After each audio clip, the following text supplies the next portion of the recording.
All right, welcome to TTBoy TV. Today our guest is a multi-award-winning director. He's going to give us an insight into his creative mind and his own style of directing. And I heard this guy is a really cool guy. I don't really know him that well, but we're going to get to know him. All right. So please welcome Mike John. Thanks. It's great to be here. Yeah, thank you for coming. Thank you for having me. It's kind of a trip. I feel like I should be interviewing you. Oh, yeah? Yeah, you know. That's a secret. I wrote a book, right? And so the book will be made into a audio book. So, you know, the people can listen. But anyway, yeah, I got a lot of stories. But you can ask me some questions if you like. Cool. But yeah, let's talk about you. Well, actually, I want to let you know, I heard from a few people that you're really cool, right? So Lex obviously said you're a real cool guy. But my boy Dion, right? Yeah. You know, he said you're a real nice guy. Straightforward guy. Yeah. We worked. I was at Red Light for quite a while. And he doesn't say that about everybody. It's nice to know. No, and that's a fact. You know what I mean? So, where are you from? Where are you from? Where were you born? I was born in Santa Monica. You know, grew up in that area in Venice. Went to Venice High School, Mark Twain Junior High. You should. So West LA, basically. So you're a California guy. Yeah. LA. Close to the valley. Oh, yeah. Well, I mean, that's a cool place to grow up, man. Yeah, it was great. You know, Venice in particular is gone through a lot of changes. But when I was a kid, it was a pretty intense neighborhood. A lot of gangs, a lot of that kind of stuff. But also a lot of energy. You know, so a lot of people that came out of that neighborhood had a kind of a louder, harder, faster, I'm doing this kind of attitude, you know? And whether it was like bands that came out of there like Suicidal Tendencies or Beowulf or these local hardcore bands or just guys that were skateboarding or surfing, like a lot of people know about the Dogtown story, you know, with like Jay Adams and Stacy Peralta and all these skaters that got credit for skating in pools and stuff like that. Were you a skater? Yeah, but not at that caliber. Everybody was, you know, but I wouldn't sit and claim I'm some hotshot like that, no. But you were all right? Yeah. I surfed more than I skated. Cement kind of hurts a lot, you know. And you gotta fall down? Yeah. What about the sharks, man? I get scared of those sharks. I got quite a few shark stories, but around here, there's, you know, now actually the great whites have come back. So if you like look on YouTube, El Segundo, Huntington, those areas, you'll find all kinds of videos. And plus, everybody has a GoPro now. So before, if some guy said, I saw a shark, everybody would be like, all right. But now, you know, a lot of guys are getting footage of it. So it's... Really? A great white going by him? Check out YouTube later. You'll see there's a paddleboarder at El Segundo. And he's got a pole cam, and he's up on a stand-up paddleboard, and he's just kind of getting all these shots, and the shark's going under his board and stuff. I've had a few incidents where in Mexico, one time in Costa Rica, it was New Year's Day. I had a terrible hangover. And me and my buddy went surfing. We're the only guys out. And it was really small, and the water was super clear. And I was so hungover, I just put my head down, and I just paddled. And I kind of lifted my head, and I thought, I never get numerical with how many strokes or paddles I'm going to take. But this day, like I said, I was hungover, and I go, I'm going to take 100 strokes, and then I'm good. I'm going to stop. So I did that, and I stopped. I sat up on my board, and I looked to the side, and there's a fin. Normally, sharks don't fin like in the movies. Just a little bit sticks out, but the tail flops on the top of the water. That's how you tell it's a shark? Yeah. The tail flops? That's one way. You know, it's not like the movies usually where the fin's out like that. The fin's usually lower than the dorsal fin. So that dorsal fin will be coming out of the water more than the I lost whatever. The Jaws fin. The one everybody thinks of. Yeah, the one they put in the soup. Oh, that's what they put that in the soup. Yeah, so the thing that really caught my attention was the thickness of the fin, because it's coming right at me, right? And I just kind of go, up, and I just lay down, pull my feet up, and the thing submerges, right? And it passes under me. You know, it was as big around, more than like it was huge. Around? You just giant, big tiger shark. I could see it as clear as day, and it went under me. This much around? Yeah, just giant. It goes under me, and just the motion from it swimming displaced water to where I went like this, like it moved me around. And then it kept going, and my buddy was like 100 yards that way, and I go, shark! You know, you start yelling, and I caught a wave that I'd never be able to catch, skipping across the water, get on the beach, you know, I'm like, even though it was not aggressive or anything, it was literally just, I was just in its path. It didn't circle me, it didn't like check me out even, it just passed right below me. And so my buddy hears me yelling, and we're the only ones out, and he comes up on the beach, and he's one of these guys, you know, whatever. But he looks down, and I just covered with goosebumps, the hair on my arms is like, and he sees that and goes, let's go have breakfast. And we just laughed, you know. Yeah. That scares the fuck out of me, man. You know, ironically, me and John Doe were there on the beaches of Costa Rica in '94, right? You said you knew John Doe. Yeah, a great friend of mine. Right. And we had paddled or canoed out to something called Crab Island. Right? We were on a set for Private, you know, in '94, Yeah. Valentine's Day. Matter of fact, it was probably right around this time, 26 years ago, right? Fuck. Right? That's a long tip. Goes fast, right? It's crazy as fuck. Anyways, we had paddled out to this island we want to see, or, you know, canoed, whatever the fuck it was, you know. It was, you know, not that far, but it was a ways, you know, maybe 15 minutes of paddling, 20 minutes, right? You know, you could still see the shore, but the shore was small, so, you know, it's a pretty far distance. Yeah, yeah. We get to this island, and it's covered, we didn't know, covered with crabs. Crab Island? Right, I mean, it wasn't Crab Island, I called it crab, named it Oh, Crab you named Island, it, right? okay, right. But it was like all these crabs from this big to this big, and all the rock or entryway to get up there was all razor sharp volcanic stone, right? And the waves were crashing, and you're getting on there, and you can't get on the shark. The crabs are trying to eat you, right? They're trying to grab you. You don't know what to do. And then we swam around a little bit to the other side, and we ran into a trillion small jellyfish. Oh, the blue bottles probably. Whatever, everywhere. We're in a city. They don't kill you, but they're stinging a little bit. Yeah. Right? And you're like, what the fuck? And you're swimming out there, and all of a sudden, a manta ray comes by, right? And I think a little shark came by, right? And then I was like, what the fuck? We gotta get up, you know, then you start breathing the waves, you know? Yeah, yeah. If you're not like an experienced surfer like yourself, If you're not used to that. you gotta be very careful with your breath, taking in water, because you can drown quickly. But just like that. Yeah. Yeah, you got to stay calm, for sure. Yeah, well, you know, I've been in a lot of crazy situations in my life, you know, so I could calm down, but yeah, you know, I was still fairly young. But then after that, we took a guide, or we did a scuba tour, or, you know, a scuba dive, and we went out to some, you know, island or someplace, right, pretty far away, maybe an hour outside of the shore, right? And we went diving, you know, because he did scuba, or it was his first time, but I did scuba, right? And we were down there, we saw this manta ray, and this sucker, like, so fucking big. They could be about the size of a garage door. Yeah, like humongous, right? Yeah, yeah. At the bottom.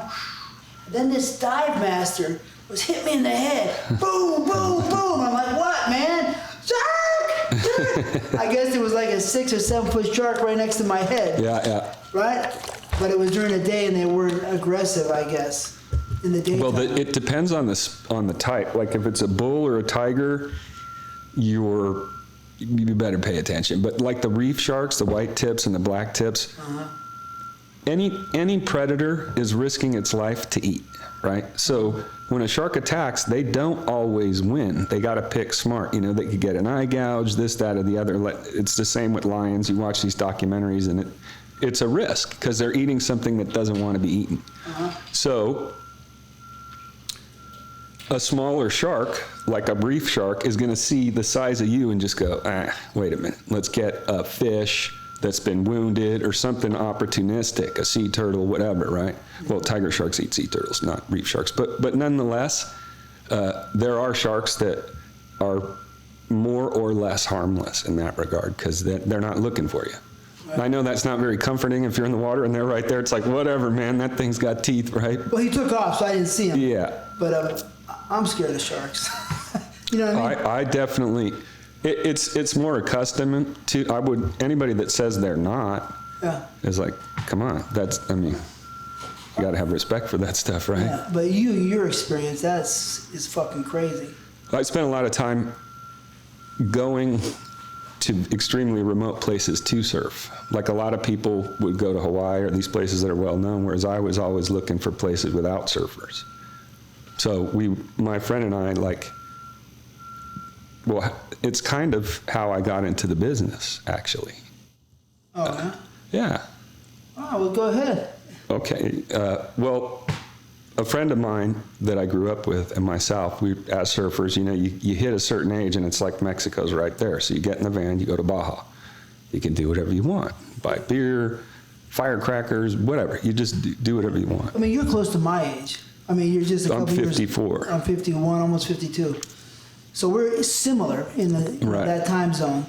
So Mexico, man, in those days, the girls were friendly. They loved us. They weren't trying to sell pussy. They wanted to fuck you, right? Yep. They loved us. Right. It was fantastic.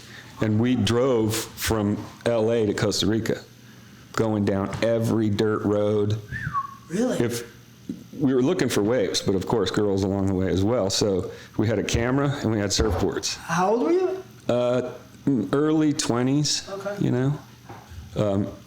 So this is about 88, 80. Yeah, I got out of Venice High School in 1984. So pretty soon after that, it was on.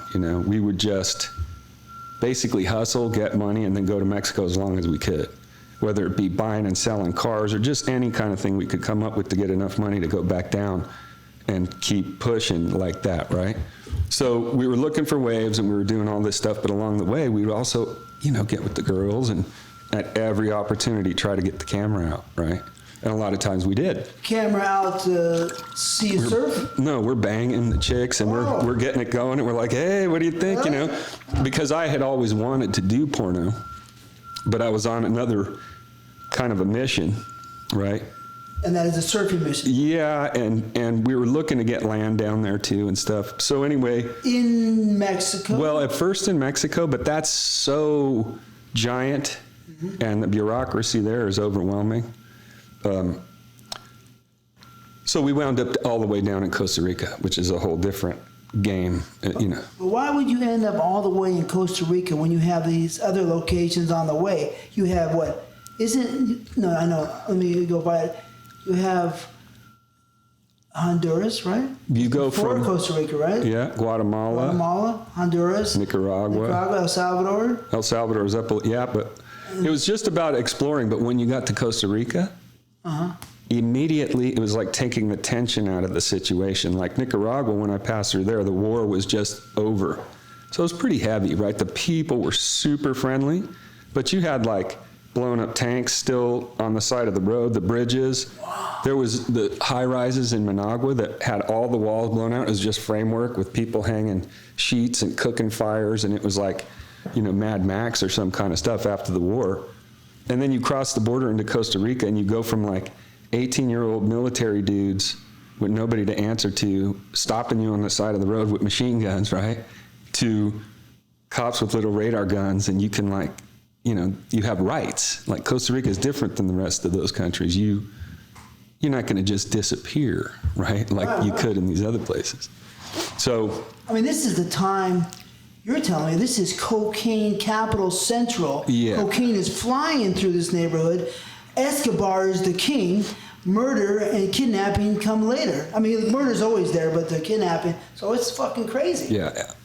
It was wild, but we never had any problems, a lot of the time we got through with alcohol and pornography. Like, let's say we got stopped on the side of the road in the middle of nowhere by 10 young military guys just with nothing to do, which is very common. So we would have first of all, religious paraphernalia around, right? You got to have that, like pictures of Jesus and crosses and stuff. Yeah, in Latin countries, they love that. Helps a lot. Then you always got to have some porno that's visible. Dirty magazines, hustlers, whatever, and a cooler full of beer. And then you kind of just let them get a look at the magazine. You go, oh, hey, man, Distracting. Yeah, hey, you want, here, take it, and, You know, now you're turning the corner, you guys thirsty, you know, boom, next thing you know, I had a lot of situations where it looked like things were going bad. Next thing you know, we're having a party, we're friends, we're going to the guys' houses, the whole thing turns, you know. Like, tell me, describe how it might go bad. Like, what were you seeing? Well, I'll give you a story where it did kind of go bad. We were driving home. We'd been down in Mexico for a long time, and we were towing a boat. We had a van. We kind of had some stuff with us. So we were driving back. Some coke? No, just material goods, a boat, like things of value, fishing poles, you know. Oh, yeah. All right. And we're just a couple of long-haired gringos, you know, surf guys, you know. Mm-hmm. So we drive up, we're heading home, and we decide to come up the Gulf Coast of Mexico into Texas. And we get to Matamoros, which is a border town right on the border of Texas. I forget what the name of the two towns are, but nonetheless. Is Brownsville over there? I think it is. Brownsville and Matamoros are the two towns. So as we're about to leave, this car just comes out of nowhere illegally and smashes into us. And we're immediately surrounded by cops, pulled out of the car and taken to jail. And our boat and everything's taken away. And we're like, oh, well, you know, it was a setup. And there was this rich Mexican woman in a Mercedes. And at the time she had like a New Jack City cell phone, like one of those first cell phones. So she was really somebody in this gold looking Mercedes. She saw it all go down, runs up to the police car and says, I'm not going to let this happen to you guys in my country. This is an embarrassment. And follows the police car with us in it to this place, and we're held in this like little jail for a very short while, and then brought before a judge, right? How quick this is all, you know, this is a long time ago, but in my memory, this was only a matter of hours, right? Wow. They were trying to shake us down. What they would do is they'd take other cars they had impounded, and then they were worth nothing to them, so they get in an accident with us, say it's our fault, and then try to hold us liable and get money and all this other stuff. But we were used to these kind of shakedowns type things, so we had, well, we were going home, which meant we were broke, and also we had hid money and knew how to work it. But we're in court, and the judge has us both standing there, and he goes, you guys, your insurance isn't valid, even though it was, and telling us all this stuff. And this is the judge, right? And the lady stands up and tries to say something to defend us, and the judge goes, I don't want any pussy in my court. He said it like, pussy doesn't count or something to this regard, and did that to the lady and goes, get out of my court. And we were like, well, I guess this is going the way he decides no matter what, right? In the end, it never made sense. They got like $300 out of us. We got our van and boat back and drove across the border and went home. But, you know, they would try these kinds of things. Wow. It didn't make sense. The car they smashed into us with was almost nicer than the car we were driving. That's kind of fun. I mean, Yeah. it's scary probably, but. I got out of another one. I was by myself. My friend, we would take turns flying home to get money to continue the tour. So one guy would go home and work or figure something out while the other guy stayed with the stuff. And so I was alone. I'm on this really remote beach, but kind of close to where they develop now what's Huatulco, which is a resort. And this dude, he's kind of, you know, in Mexico, you always help people out, especially in the country with rides, with whatever. Mexicans are very open and helping and giving like that, and you give back. So this dude asked me for a ride into this town that was about 20 miles away. I go, yeah, no problem. I'm just going to jump in the water, and we'll hop in the car. We'll go. I come back up, and he's shooting up, which is a pretty big shocker in the middle of nowhere, Mexico. There's not a whole lot of that. So I go, hey, man, you know, we can't roll together, blah, blah, blah. The guy's like, I understand. He gets out of the car. I go my way. He goes his.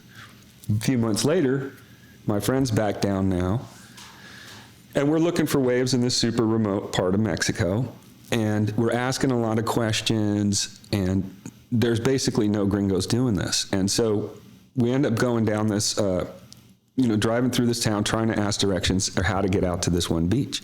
Before we know it, Mexico style, these 2-3 trucks pull up with just, you know how the Mexican cops have like 10 guns at all times. It's like they almost can't move because they got so many guns, right? They just swarm us. And we're cool. We're just like, oh, there's nothing to worry about. We got no drugs. We're not doing anything wrong. They'll search us and they'll go. They start to search us, and they pull up the floorboard carpet, and there's a hypodermic needle. The guy had already been stashing his stuff in my van while I was in the water, anticipating the ride. Now he's high, he forgets, right? So I'm like, oh my God, right? And the cops just look at us and they're like, you're going to jail for the rest of your life. We're sending this needle. If it's dirty with heroin, you guys are in all this trouble. And I'm just like, and I got mosquito bites all over me that, you know, so I kind of look bad in that regard. And off to jail we go, right? And so this, throughout the day, for whatever reason, they separated us and they took me in this room and they're interrogating me like you see in the movies, you know, they got the bright lights and they didn't beat on me or try anything like that, but they just kept asking the same questions over and over. And I just said, I just told them the truth. I just kept telling the same story. In the meantime, they got my buddy Jay out in the other part of the jail. It's a tiny country jail in the middle of nowhere. And as they're searching our van, of course, they find hustlers, but they also found stacks of Polaroids that we had taken partying with chicks and banging and stuff. And they see that it's us in the pictures and they're like, hey, you guys like having a good time and all this. So this is happening outside while I'm getting interrogated. My friends turn in the tides with the cops. They're like, these guys aren't so bad, blah, blah, blah. They don't seem like junkies. They see, you know, so this is a good 10 hours or so. And they're starting to kind of call me names and, you know, they're getting a little gnarly with me. But once again, nothing physical. And then after all this, suddenly one of the guys comes in the room. He's looking at me and he's like, oh, this stuff. And I'm just like sitting there going, oh, man, this ain't good, right? And he goes, you are speaking the truth in Spanish, right? And I'm like, because I speak, you know, yeah. And I'm like, yes, I am. And then everybody walks out. And I'm in the room for like another half hour. And some guy comes in and he goes, come on. And I go out and they're having a full party. They've got girls that they brought in. Jay turned the tide with the pictures. They all got the Polaroids out. They're dancing around. The guy that was the chief cop guy, he's like, you guys are great, gives us like, you know, the card or whatever. And if you ever need any help, we ended up having to give him a couple things, you know, because that's how it works. But we got out of that one like that too, you know, just Polaroids of us having a good time. And it just changed their attitude, you know. You know what we're going to have to say? We're going to have to say that porn saved a lot of people's lives. It saved mine a few times, I'll tell you that right now. That's great, man. Those Polaroids, that was the shit. A Polaroid with a girl, I loved it. It got even worse. The guy told us, don't go where you're trying to go. It's a super drug running area and they'll kill you out there. And so we're like, at this stage in the game, we didn't listen to we didn't care. And by the way, there was an old man that we met in town that said he had property at this beach, Playa Colorado, which is where we knew that was world-class surf and nobody out there, and that's why we were trying to go. So he got arrested with us too. He's going through all this in the jail in another room. We get out, and he goes, so you guys aren't heroin addicts? And we go, no. And he goes, okay, come on, let's go. And he still went with us after we put him through all this poor guy that was just going to take us to his house, right? So we go off this road at night. We still go, we're heading out there. And as we go out, it starts to pour rain, right? And the old man, we come to this like ravine, drainage ditch. It's farmland, so it's kind of like a river, but a man-made one kind of thing. Uh-huh. And the old man goes, oh, just, you know, it's raining and it's kind of looks high. And normally one guy would always get out and check the water. But we were a little thrown off, you know, from the experience. And so the old man kind of goes, just drive right there fast, you'll get through. And we go, and immediately, plong, into the river, we're stuck. It's deep. We got to open the doors, the water's going through our car. This is all in the same 24 hours, right? And the old man goes, don't worry, I'll walk off and get a donkey or a bulldozer or whatever and get you guys out of here in the middle of the night now. He walks off, and we've been told by the cops, they'll kill you out there if they get you guys. There's drug runners, don't go out there. So we're sitting there waiting, and it's raining, and the water's going up, and we're starting to take everything out in case the car washes away. And the dude doesn't show up, but suddenly we see these headlights, and we're like, oh, that must be him. And the car kind of stops, and then it goes, and it gets all the speed, and it just blazes past off and takes off into the night. And we're just like, they must have thought we were killers or who knows what. And we freaked out. We're like, oh, shit, that never happens in Mexico. If you're in a bad spot, they always stop and help. So we just grab a few things and just scatter into the bushes because we figured they're going to go, make their plan, and come hit us. And we're like hiding in the bushes all night, and our car's in the thing. And finally in the morning, the old man comes back with a tractor, just like he said. And he's like, what are you guys doing in the bushes or whatever? And we're just like, forget about it. And they tow us right back to that town where we were in jail. And the cops are kind of like, we told you guys not to go out there or whatever, you know. But anyways, that's how that one went. Was the car okay? Yeah, we ended up getting it fixed and drove it home, actually. That's some good stuff. Lost some, I remember seeing like our cassette tapes and different things floating out of the car, just like, be like, That's like searching for the lost prize or gold chest of Vasquez rocks over here. You know what I mean? We eventually made it back. We didn't give up. We eventually made it back out there. It was the freakiest little place, man. In Mexico, in the most remote of towns, they almost always have like a tranny. This is weird, right? But they have these hormonal kind of therapy things. So imagine getting out in the middle of nowhere. You're in this tiny fishing village, which was kind of scary because the road was on top of a hill, kind of a muddy ravine hill. So a little more rain and that road was done. And it was on top of the hill, so I can't see how they were going to have to make a new road. When we were driving in, we're like, man, if it rains, we ain't even going to get out of here. But anyways, we get down there, and they got these, like, I guess if you're out there in the middle of nowhere and you're gay or whatever your trip is, it's an acceptable option. So to all these guys, like these fishermen, these gnarly fishermen, right, they're like, oh, it's not gay, we fuck him. He doesn't fuck us, so we're not gay. And they're like, you guys ought to try this out. We're just like, I'll see you later. You know, it's like, Mexico's a trip, man. The culture in a lot of those rural places. Yeah, I mean, way back then, it really... Way back then, fully acceptable. Fully acceptable. One time when I was out there, I mean, I was out there a lot of times, but, you know, me and my father were out there one time, probably about 83, right? Past Ensenada, maybe 100 miles past Ensenada, into the mountains. It's beautiful. Right, looking, because my father was a miner. So oh, really? Always, you know, looking for the right claim, you know, to mine. That's pretty interesting. Yeah, I used to work in mines. I worked in Death Valley, a mine in Death Valley, open pit mine when I was 6 years old. Oh. You know, with 120-degree weather all the time, carrying, you know, rocks down. Toughen you up, right? Yeah, got me ready for life, you know. But we were there and we got pulled over by the federales, right? It looked kind of bad, but of course, what did they want? Cash. My father had a real cool ass Jeep, you know, it was all decked out, but I don't know, they probably gave him a few $100s and they took off. Yeah. Same, you know. In a lot of ways, it's easier and cheaper.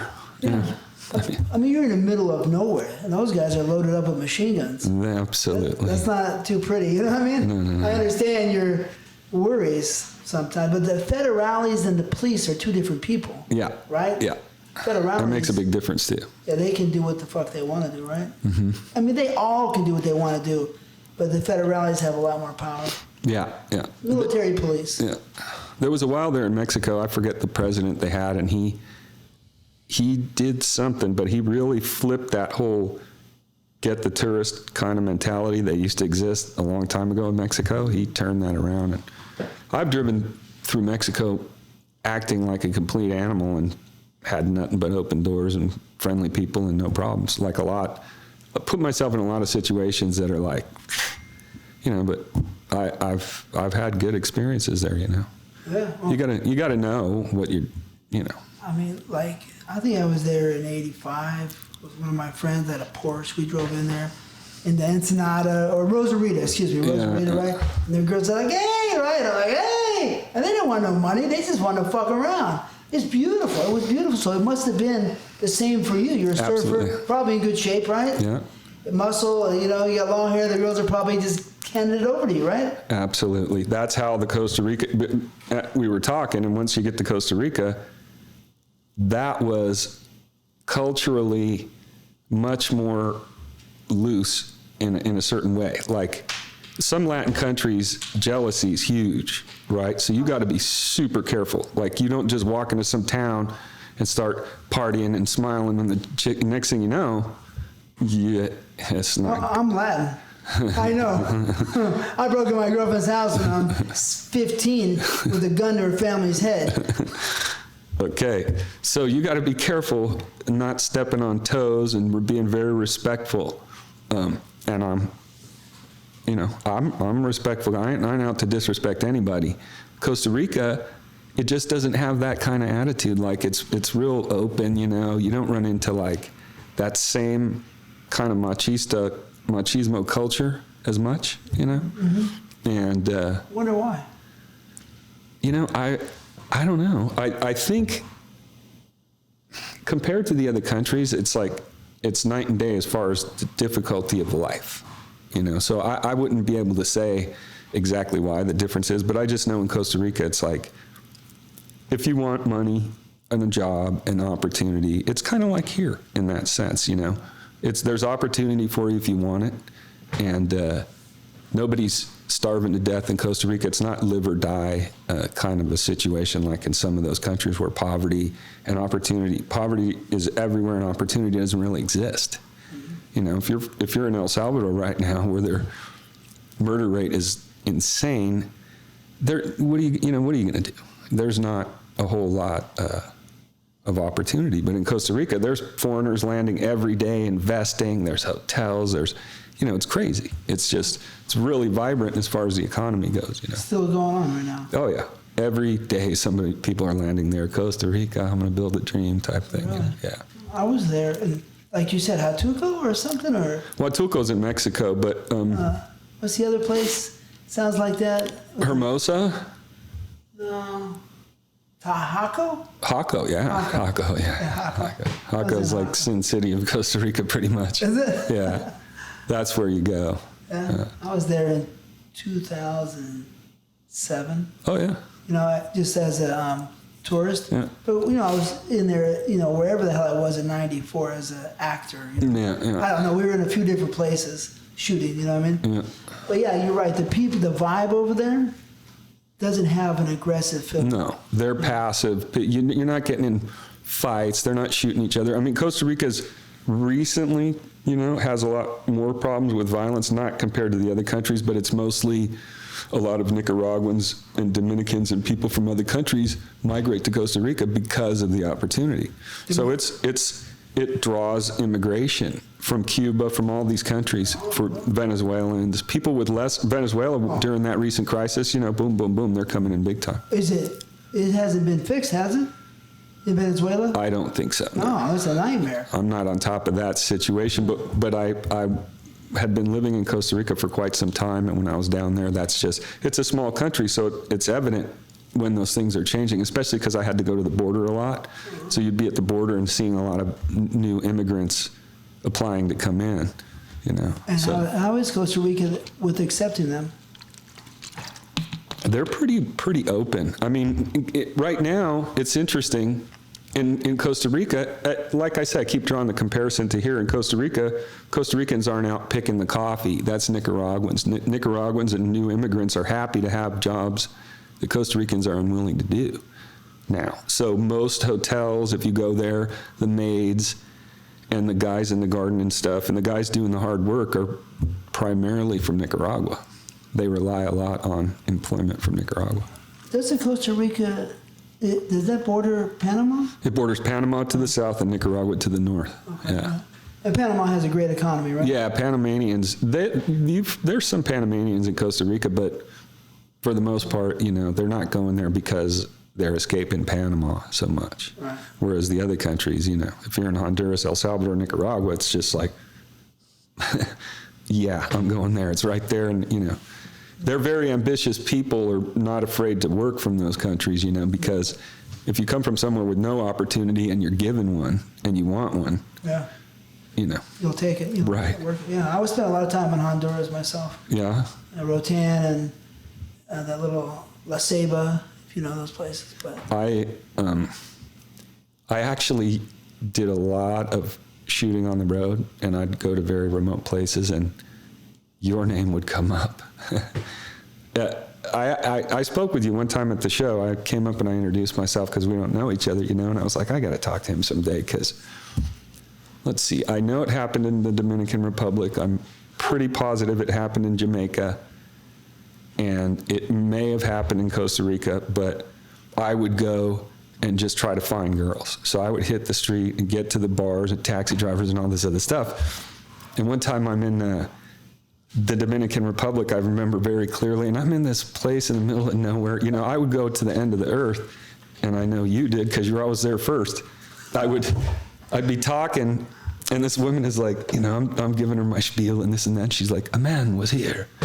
His name was TT. And I'd be like, I'd be tripping, man, because I'd be like, are you kidding me, man? Like, I'm in the middle of nowhere. Like, this ain't some flashy bar in Santo Domingo, Dominican. It's like you had to drive out and, you know, oh, let's check that out type thing. And another time in Jamaica, I was with Anabolic, and we were doing one of the World Sex Tours. It was Mark Davis, Vince, myself. Maybe Lex was on that one. I can't remember. And once again, you know, on that one, Chris and I even went to a class to draw the blood to send it back to have tested at AIM at the time because we weren't confident in the testing in Jamaica. So Chris was like, I got this, you know. But that was another one where we're in some middle of nowhere place, you know, and the guys that we had contacts with for the girls, oh, we'll go to another place and look, walk in. You know, I'll go, Chris. I walk in, I start talking. Yes, a man was here not long ago. His name was TT. I'm like, I go, man, I should just call him up so I know if they're good here or not. I just call him before I do all this, man. That is crazy. I didn't know that was pretty cool. But so anyway, one time at AVN, you were there, and I just kind of walked up and I told you a bit about that. You were like, ah. Really? Yeah. I can't remember, man. It's a long time ago. Yeah. Yeah, I was in Jamaica, 2000, I think. Black Street Hookers in Jamaica. Yeah, it was cool. Yeah. I was all over. I was in Kingston, Negril, Ocho Rios. Oh, I know you were all over. They told me all about it. It was cool, man. I was like, man. But yeah, you had a very, you were one of the only guys that was out there doing that, you know, as far as like going and finding them and making it happen. People weren't really doing that. So I was always aware of your. I was in Colombia a lot. Yeah, I heard about that. I never made it down there. Yeah, you know, it was still a little dangerous when I went there by 98, you know?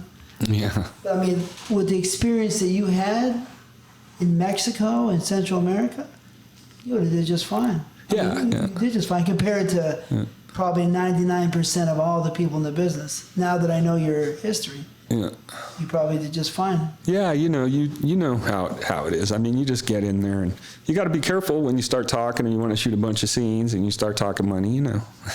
Yeah. They can easily just decide, why do all that? We can do this, right? Yeah. I mean, But you have to know how to maneuver, right? So, yeah. I mean, yeah. I would just go one-on-one, me and Nacho or Franco Roccaforte or... Franco. I think Mark Anthony sometimes, but a lot of times I would just guerrilla style. Yeah.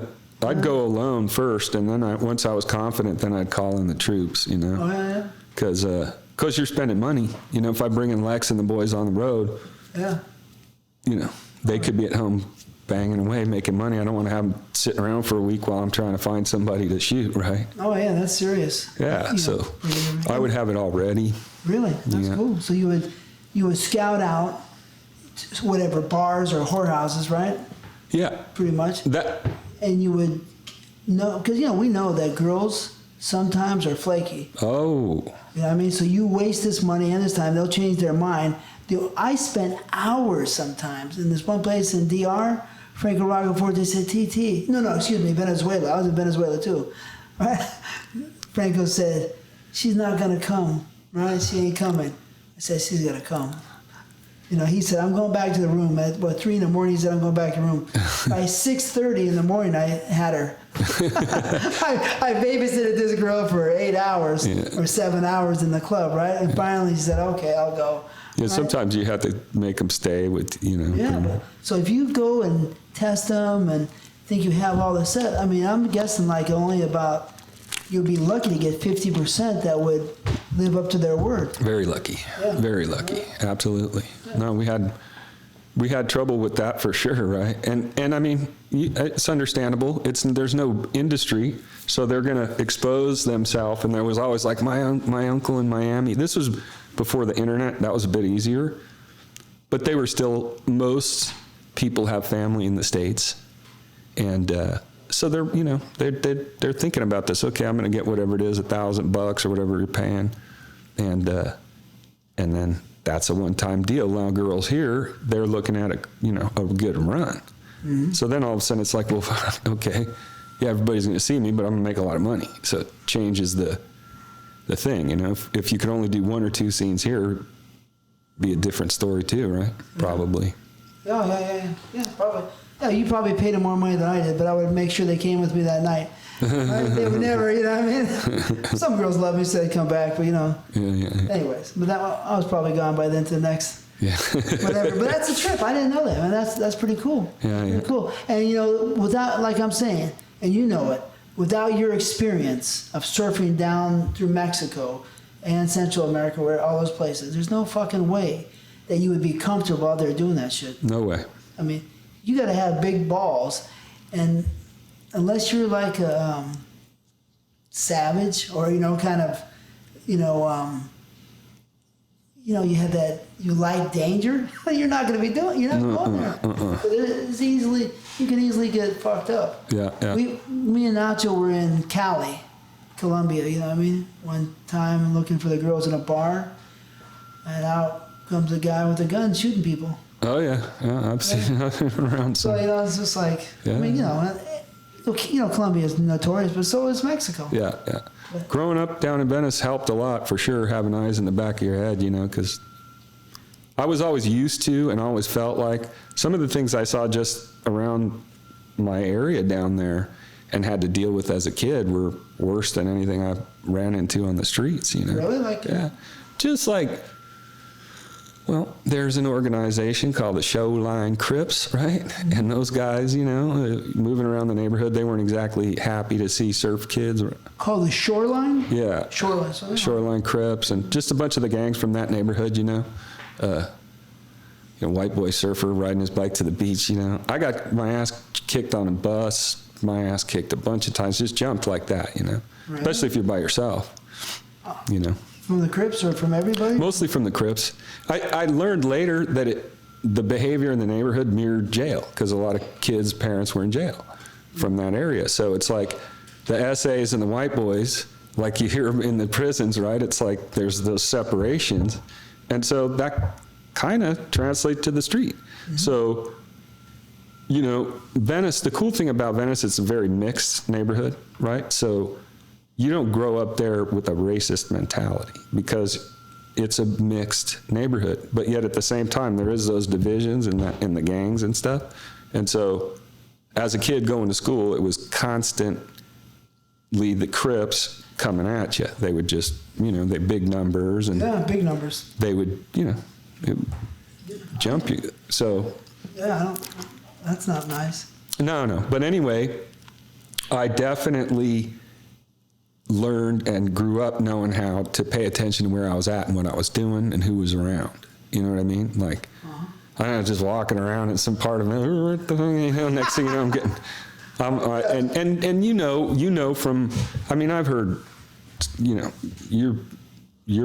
legend is quite large in regards to your pursuit of action, I should say, right? Like, so. Action, which type of action? Well, like, you take the guys that are like legends, like Vince, John Doe, the Everhards, the Alexis, and all these guys, and anytime any kind of anything came up, you were like the legend for the legends, right? And it could be just your performance. Like, they'd be talking about who performs good, and then it'd be like, well, TT's in another league, because you were known for being able to do a lot of scenes in a day, and, just... And I was in incredible shape, so those scenes were not just la-di-da scenes. Like I said, I'm talking about legends giving you that, right? These aren't just guys that are like porno fans. We're talking the guys in the trenches that are bulletproof themselves. But to the bulletproof guys, you were bulletproof. And so I would hear... Besides the performing stories, also like Vince and those guys would be like, TT goes right down into the hood in his Ferrari looking for chicks and all this stuff. He's fucking wild. And I'd just be like, man, So exactly what I'm talking about in terms of paying attention. And, I mean, you know. one time me and Jake Steed were out there in Hollywood, just Hollywood. But in 1990, a lot of Crips ran like Sunset and La Brea. They're running the drugs over there, right? But we just stopped at a Wendy's hamburger, right? Just to get a hamburger. Just kind of like, not really understanding, what's going on. These girls came up to us and said, I don't know, they wanted us to pay them money to have sex, right? They were hookers. And we were like, we're just getting a hamburger here, right? And then we're not really interested, right? And Jake, the girl said something to Jake, and Jake said, fuck off, right? Or something like that. And the girl attacked Jake. Jake Steed, right? Oh, yeah, the Jake surprise. Right? And Jake's like, he don't like that. So he's not shy about smacking you back, you know what I mean? Because he don't like, anybody attacking you. So he smacked you. A girl attacked me, but I was like, hey, you're kind of pretty. I put her headlock. I said, come on, baby. And I don't. Did it work? Did you calm her down with the headlock? Oh, yeah, I did. It wasn't my thing, I got heavy hands. I don't want to, break her face, you know what I mean? So I was like, hey, just take off, right? Anyways, and Jake, we went in the hamburger, got a hamburger, came out, and there's this guy, there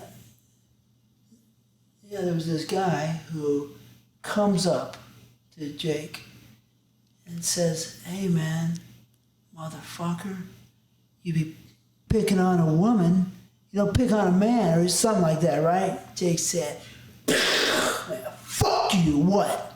Right? And Jake is slim, but he's very strong, right? He's very explosive.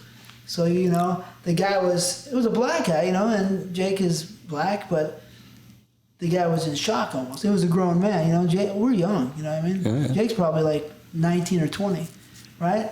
And he looks young. And so the guy's in shock, so he was scared, right? He got scared, and so he ran to his buddies, was only 20 feet away, 30 feet away. Here they come with knives and screwdrivers trying to stab us, right? Right? Not good. And so Jake is fast. He takes off. I'm in really good shape because I'm doing my martial arts and sprinting down the street all the time, right? So I'm, they can't do shit. I was laughing at them kind of when they're trying to stab me, right? Right? And if I just take off, and I was studying Kali stick fighting, right? So I see a security guard down the street. I'm afraid for Jake, right? Because he went the other way.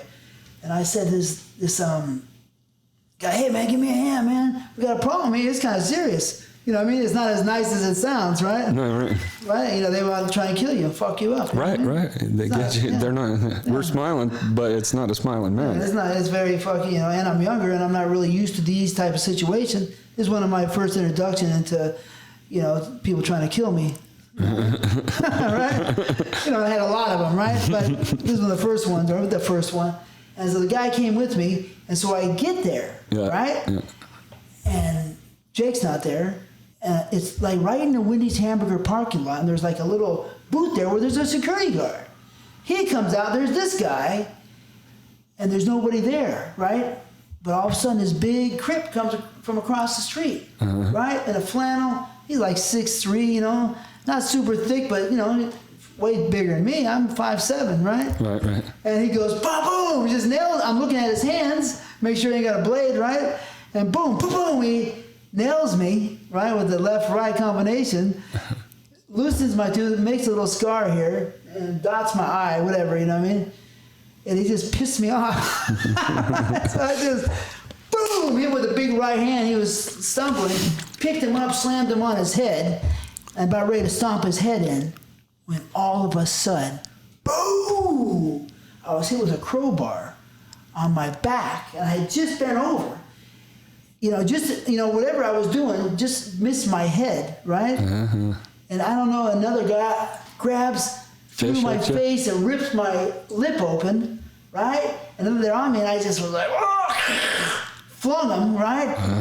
And I get, excited, right? And I was like, I think I hit one of the guys, but I looked, all of a sudden, there was 10, and I looked this way, that way, there was 15, and then there was 20. And guess what? These guys were big, right? And I was like, I never, fought this kind of situation. This doesn't look good. It's not. No, you know what I mean? And so I said, time for me to go. You know what I mean? I wouldn't mind fighting those 4 guys. I would think was fine. You know what I mean? But because 3 guys, the guy already had fucked up. You know what I mean? He's done. Yeah. You know what I mean? But I said, oh shit. And then if they do get you, chances are they're not going to be like, that's good enough. We got him. They're going to. My back was ripped open just by a blunt object. Yeah. So that just gives you an example. I would have been dead, you know what I mean, with the hit me in the head or, brain damage.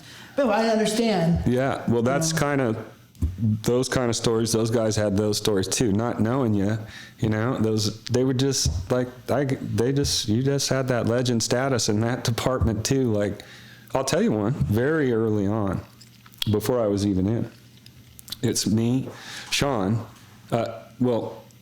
this jumps a little bit ahead, but I had just started to work, and so I'm doing camera for Sean. He gave me my break, Shawn Michaels. And so there was some award show, and it was like the Fox Awards or some shit like that, right? Oh, yeah. Bill Margo, I love that guy. And, yeah, and I wanted to be in porno. I was a fan. I knew porn star names when I was a kid. You could show me a magazine, who's that? I knew, right? We're going to go through that because I thought you might be a porn fan. Oh, yeah. So we're going to hit those fucking names. Yeah. Because so am I. I can still remember. I'm a fucking fan. I'm going to bring up some names. Yeah. We're going to review those. But you can imagine now I'm at the Fox Awards with Shawn Michaels. You guys are there, and it was you and TTBoy, and we had, you and Jake. You and Jake. And we had this girl with us. And we were just being jackasses, right? And not like intentionally messing with people or anything, but we must have been too fired up or whatever. And all of a sudden, Sean comes over and he goes, "You guys better take it easy." And we're like, "What?" And he's like, "TT and Jake, they've about had enough with you guys, man," or whatever. They came up to me.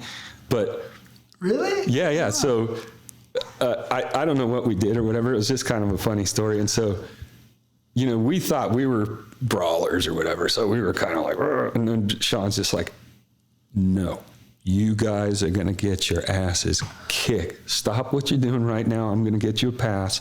And that was what ended up happening. He was like, he talked to you guys and it was cool. We were like, okay. I can't even remember, but the truth is me and Jake, we used to go out in the streets together and we got a lot of fucking fights. I did most of the fighting, but we fucked up a lot of people. So we managed to stay off the list that night because Sean saved us. Sean's like, "No, you guys don't know what you're doing." You never know when you're younger how you're thinking, you know what I mean?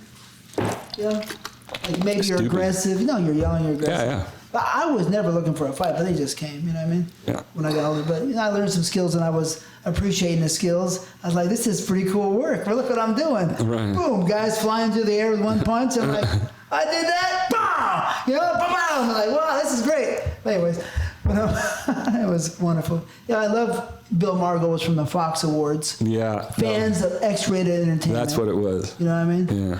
So, you were a porn fan. Yeah. Let's go through this because, I'm a serious porn fan. That's why I got into business. I was dreaming of getting into porno. Me too. Really? Yeah. When was the first time you watched the porno? Well, my parents are Danish immigrants, so there was no shame in nudity or sex ever presented to me. There was no that's bad or you shouldn't look at it. So, I could look at Playboys or Hustlers when I was a little kid, pretty much. Let's tell the people because in Danish people, which is which country? Denmark.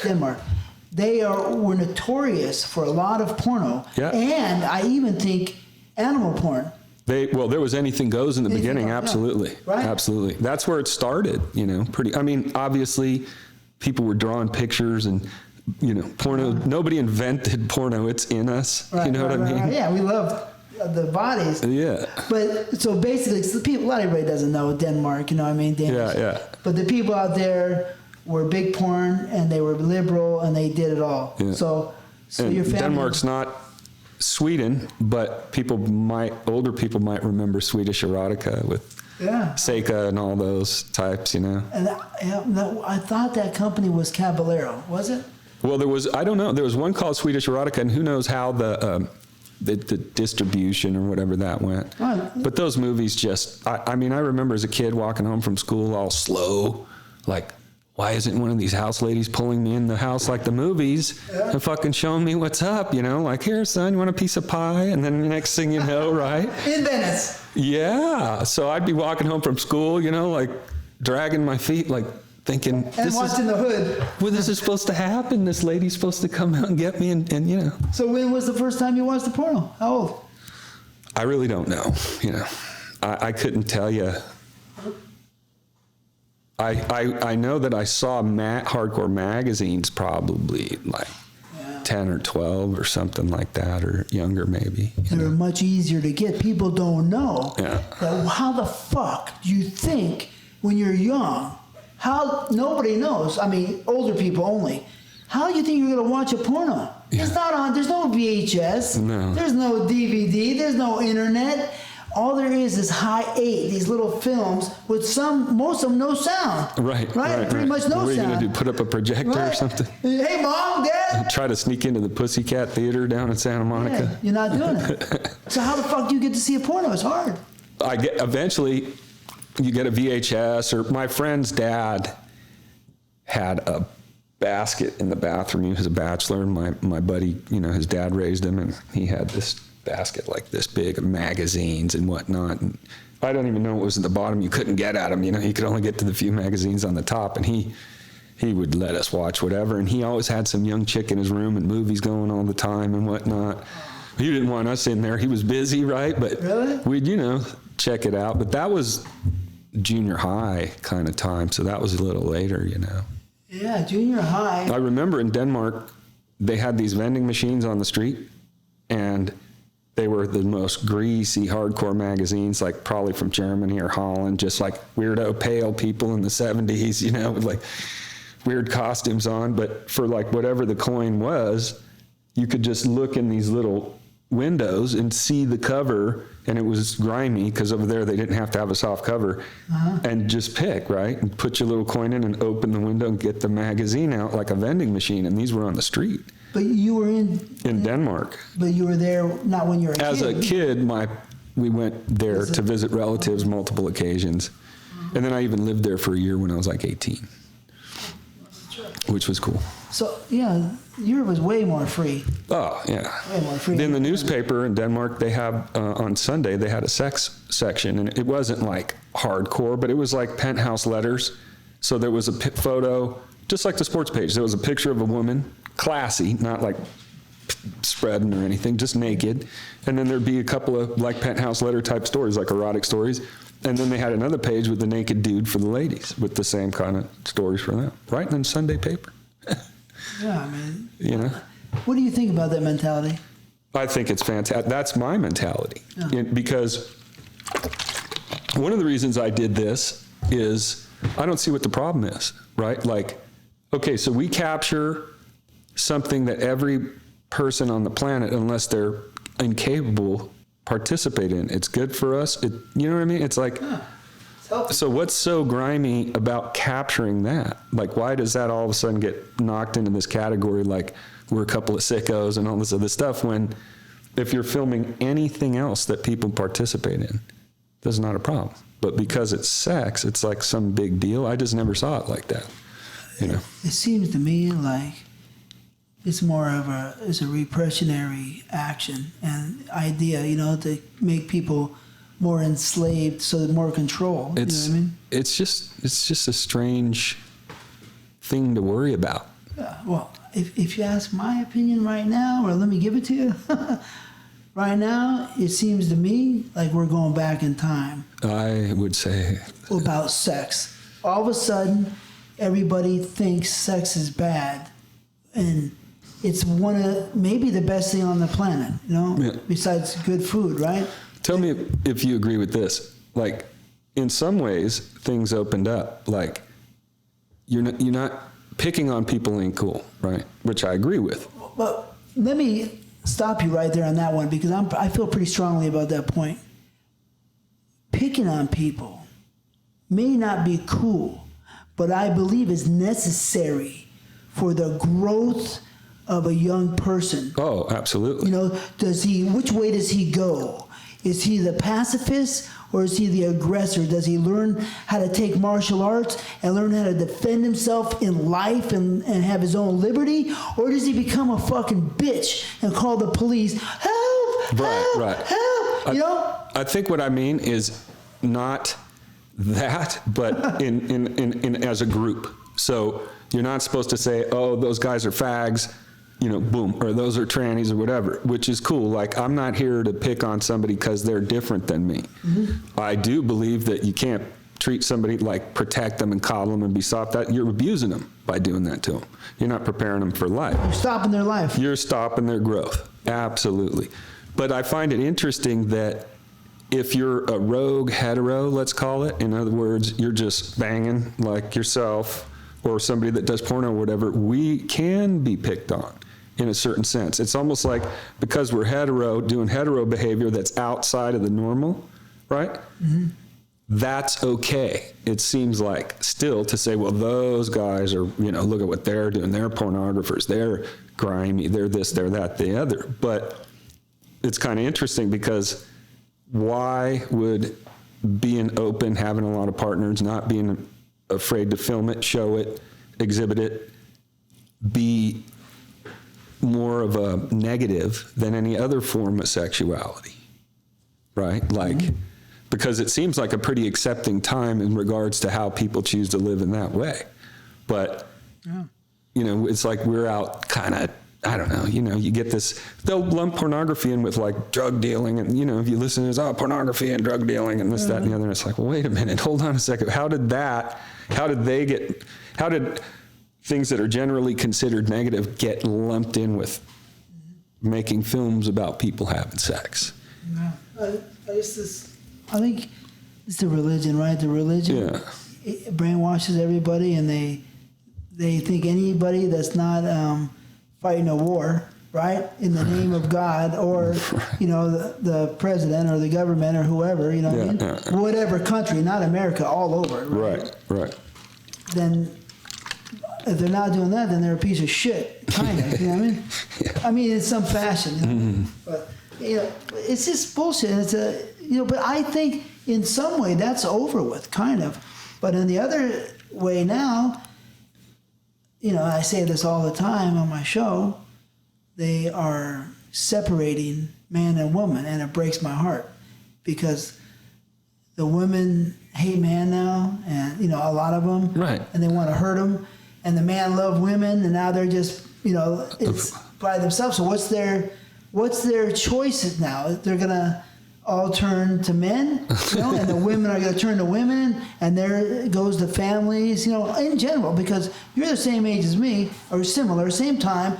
When we're walking the streets, when we're younger, girls are like, hey, we're like, hey, and the love, let's kiss, let's talk, you know, can I talk you into on an ice cream? Can we hang out? What can we do? You know, smoke a joint. But let's have some fun, right? You feel fucking the love, the energy, the smile. Great, you know, it seemed beautiful when I think back. Yeah. You know, the chase. Right? The chase. You know, the beautiful girl, or some girls just gave it to you. I mean, I was talking my ass off, and the girls liked me, I was buff, you know, I was getting some action, and I loved it, right? And now, you know, I'm not out there hunting, but from what I see on there, and I talked to a guy the other day, a guy that was like 26, me and my girl were at Costco, and this guy's, you know, the table, you know, next to him, and he said, oh yeah, you guys can sit there, it's pretty crowded, right? I said, all right, cool, I strike up a conversation with him, you know, and I told him, yeah, I'm in the business, right? And he goes, oh yeah, man. He was a decent looking guy, 6'3", 6'4", in good shape, big strong guy, which you would think, you know, would be an ideal candidate for women, right? You would think. He said, man, the girls, I can't talk to them. Every time I talk to them, they think I'm trying to, you know, assault them. You know what I mean? Like, so that idea, generally, you know, I'm sure there's exceptions, but our idea, the way we grew up, and the beauty, the love, is leaving. You see And that's this? natural behavior we're talking about. Yeah, natural. This is a normal guy. Yeah. You know, he just wants to go out with girls. Hey, Right. he's young. He's got a good job. Right. He works at Lockheed. You know, he's making whatever, $25 an hour. You know what I mean? Yeah, yeah. He just wants to have a girlfriend, hang out, have some fun. Right. What the fuck is going on? What? You know, am I crazy? No. Right. No, there's a bit of a shift, right? People are afraid to be themselves, maybe, right? Well, it's Nowadays, you can get yourself in trouble just giving somebody a compliment. yeah. You can't. So I think about it all. You know, I tend to speak up, but I have held my tongue recently, and I realize I'm doing it. You know, like I don't have the latest example, but I might see a lady and be thinking, "Wow, you have nice hair," or I don't know, just something, and she would. I mean, isn't it weird when you think a compliment might not be the best idea when it's just a compliment? Like, you know what I mean? That's what you're talking yeah, about. and that's what's being implemented in the people's psychology, Yeah. which is the separation of humans. Yeah. And not only is that's just the end of civilization, because then you don't have any more children. You know? Well, you know, I skateboard still. Yeah. So I was skating down the street the other day, and I'm going at a good pace, and I'm flying, doing all these turns, and there's this girl about 13, 14, and she's just trying to learn how to skateboard. She sees me coming, and she gets distracted and slams, falls. At that moment, like, she's just out in the street in front of her house, and I'm skating by, right? At that moment, she says something to me like, "Oh, I'm practicing. I want to do like you're doing," or whatever. And I kind of just go, "Ha ha," right? I can't stop. I can't give her a pointer. It's just a kid. Right? Like, we're riding skateboards. That's it. We both ride skateboards. But you know, you can't even talk to a kid or basically say hello. And that's like when you know what I mean? It's the same thing you're talking about. And then it goes to the next level and the next level and the next level. And now everybody's all guarded, worried about, you know, when I would have just said she was on this crappy little fashionable, it's called a penny skateboard. Your foot will basically only fit on it, and people could stick them in their purse, so it's cool. The chicks carry them around. But she seemed like she wanted a skateboard. If it wasn't like you described, I would have said, "Hey, try this one. That one doesn't work for you. You need a bigger board," whatever, you know, just to be cool and help some kid that wanted to skate better or whatever. But anyways, that kind of stuck out to me, because right then, even her just saying something to me, I was like, Scared, I just kept like. What? I mean, you are automatically considered a criminal now. Right, and it's just, to me, it's just a kid on a skateboard. Yeah. To me, it makes me sick. Yeah. You know what I mean? It makes me sick because that's the beauty of people, of man and woman, is being disposed of. And, you know, I love women. You know what I mean? I love Who would have known? Who would have known? I even like saying hi to them. I like flirting with them. Hey, I like something. I like it all. You know what I mean? Yeah. But, you know, like, what the fuck? But anyways, back to the porno. So you were, you were in, Denmark, and they have the nasty movies. You want to know who else I think also had movies that I think way back, maybe not as far back as Denmark, but I seen some old movies in Brazil. Oh, I'm sure the Brazilians, right? Oh. They might not get the credit, but come on. You know what I mean? I think I saw some early 80 movies from them. Well, you probably could argue that that's the whole reason the camera was invented in the first place. Some dude's like, I gotta fucking capture, I need this, I need evidence, I want to look at this, start scheming, right? In general, yeah, I never thought of it that way, but partly that and just movies, period, right? Obviously. But yeah, to see pussy, right? Yeah. Just in general, the creation of the little camera. Yeah. Right. Yeah, take pictures. Yeah. You ever see some old porno? Yeah, like those old black and white. So they used to have that little, I don't know if it was real, but they used to have the part in Hustler where they showed an old part, like from in Hustler magazine, that'd be just old black and white. Maybe it was made up. Yeah, I don't know. Seemed real, looked real, kind of. And I looked at some of those girls I've seen, and I said, I fuck them. Let's talk about the porn. So you're the 80s porn, really, what you're watching mostly. Yeah. Right? Uh-huh. And it might have been older, but I didn't know. It was new to me if it was older than in the 80s. But maybe a touch of the 70s, maybe. Yeah. Seika, what was her time? She was the late 70s, but mostly 80s. I thought she was I always get confused with Seika because I wasn't there. Just like you know what I mean? Right. But Ginger Lynn and I was talking to Herschel Savage because he was an old school guy. Oh, yeah. And I think he told me on the show that steak was more 80. That's what I thought, you know? Mm-hmm. But, that guy was around forever, huh? 76, 77. I remember him in the movies. Yeah. He was an interesting guy. He said that he was a woodsman, a strong guy. You know what I mean? You know, and he was considered. I asked somebody, and said, yeah, he was pretty strong. So, you know, I always respect the woodsman. You know what I mean? The real guys, you know? Because, you know, and I always thought, oh, yeah, it's great to see the acting. It's cool. But for me, acting, you go to fucking Hollywood. That's cool. That's right. If you want to do porno, you're going to, you know, show your stuff on, you know. I don't think anybody can grasp how much of a skill to perform at your level or like an Everhard, Lex, John Doe, any of those guys. I don't think people can quite grasp that unless they've been around it. Mm-hmm. Because to me, it's unbelievable. It's truly unbelievable to be in the right mind space, time after time, situation after situation, be comfortable and be in the zone dependably like that is something that very, very few people can do.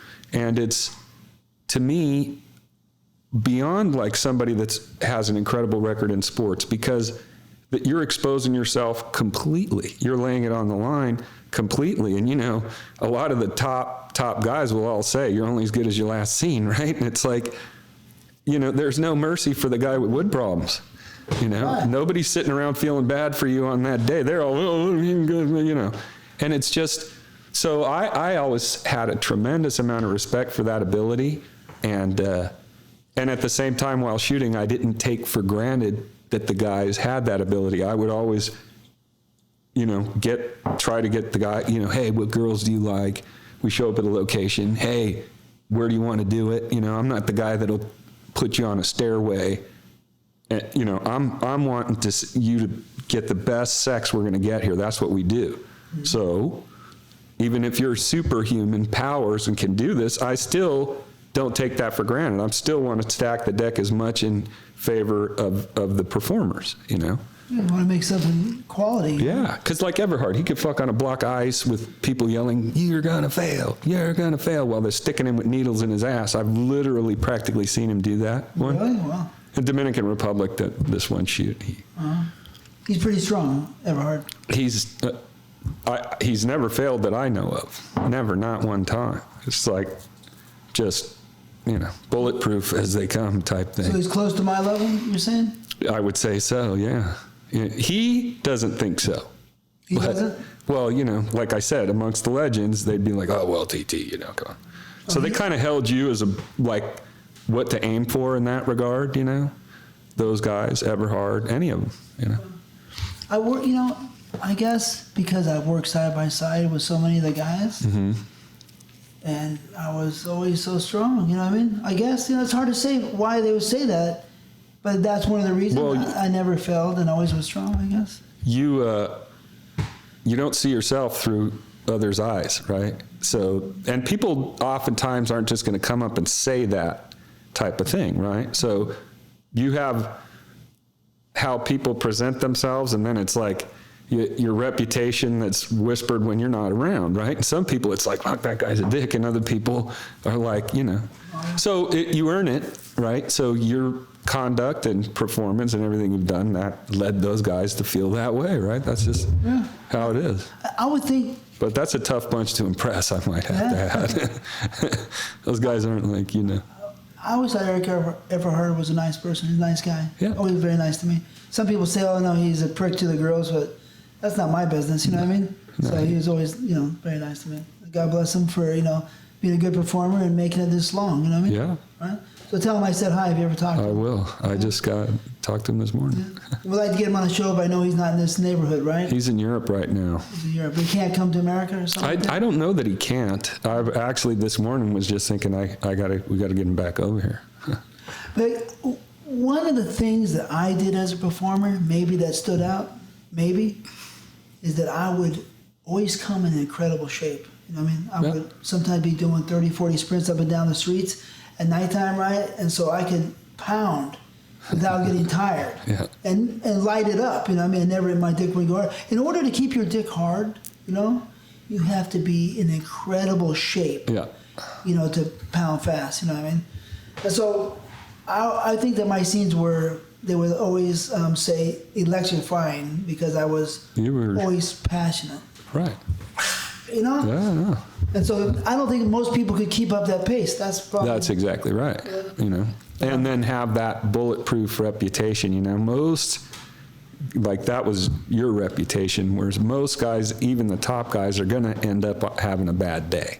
There's very few people that never have a bad day, and that just blows my mind. It's like, well, if you play basketball, any other activity, everybody has a bad day, but to not fail doing that, that to me is just, it's incredible. But we'll never know again, ever.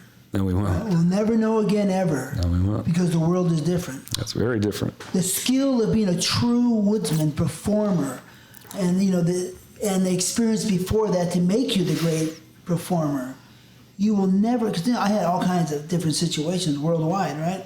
You'll never see that performer again. I don't believe, and you know why? Tell the drugs, people. Tell the drugs, people. man, the drugs, all the enhancements. It was all mental, and I believe that was what made the kind of scenes that you guys delivered, was that you guys were into what was going on. You were into the girl. If you weren't into the girl, then you had a girl that you were into up here. Yeah, yeah, for sure. You know, and me and Joey, you know Joey Silver, yeah, right? yeah. Because Joey used to say, "Fuck," 'cause I was on a set with Joey a lot of time, Yeah. working side by side. Yeah, I mean, yeah. We were on 100, 200 sets. Joey Silvera, you know, I got Joey's a lot great. of love for him, yeah. Yeah, me too. But he would say, "Fuck, I don't want to work with the girl," all right? Because, you know, he's already worked with her, or she's not perfect, you know? Then you start getting sensitive to the girls you work with when you get older, Yeah. after thousands of girls, right? Yeah. He said, "I'm going to need a lot of ammunition for this one," right in your head, you know what I mean?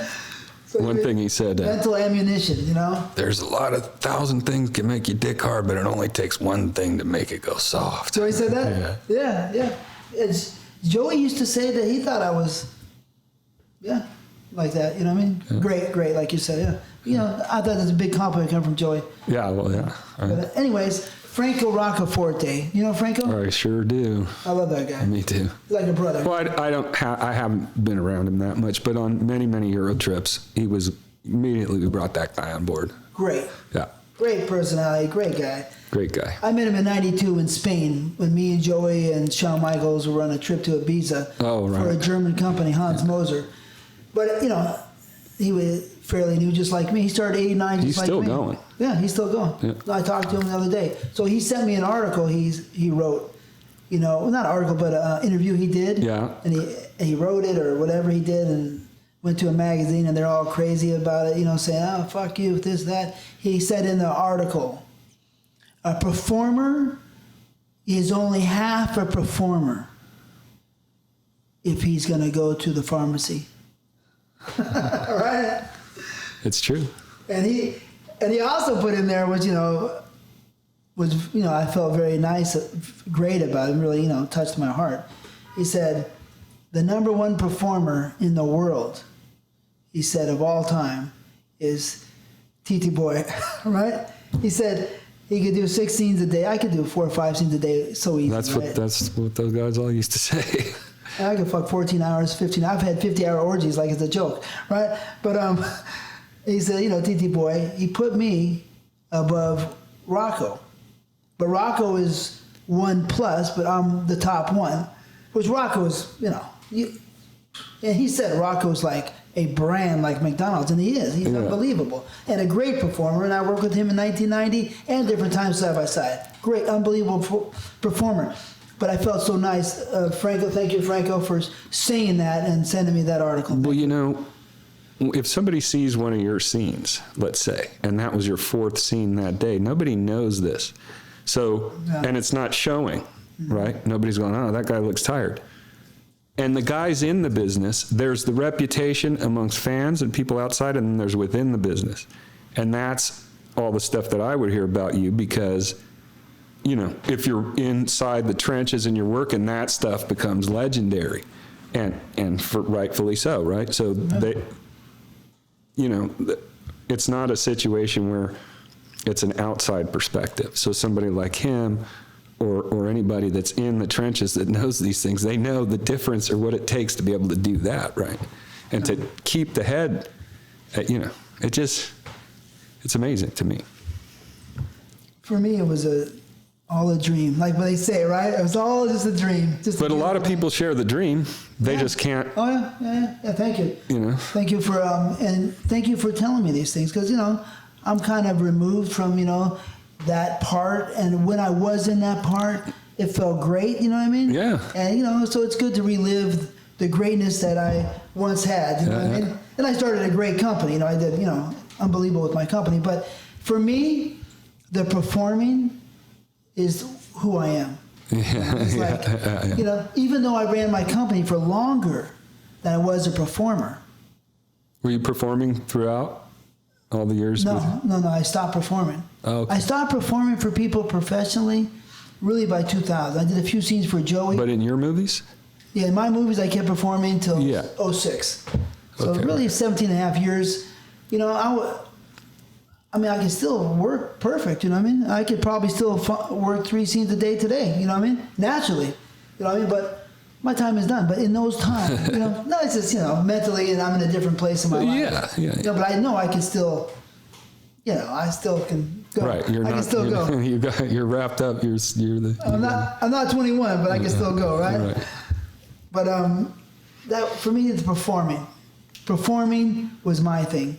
You know what I mean? Yeah. And I love my company and all the beautiful stuff I made. I have 1,600 titles. You know what I mean? That's nice. I used to do release 20 movies a month. I remember just by seeing the ads in the magazines and stuff that you were active. Definitely. Yeah. I never fuck around. You know what I mean? Yeah. I'm a pretty serious person. But performing is my heart. It's the base. You know what I mean? I appreciate all the good performers out there who are truly natural. If there's any more natural, God bless you. And, you know, keep up the faith of passion and great sex and love. What's a young guy supposed to do, right? Like, it kind of sucks.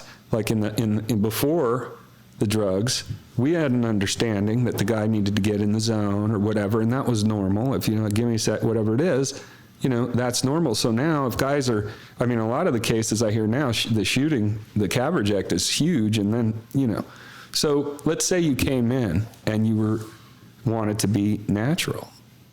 The pressure would pretty much make that impossible. And if guys like myself or yourself that are producers, directors and stuff don't care anymore, then that's a done deal. Yeah. Even if you were like, you know, you're not going that way. The competition is fierce, I guess, if you have a fake dick, you know what I mean?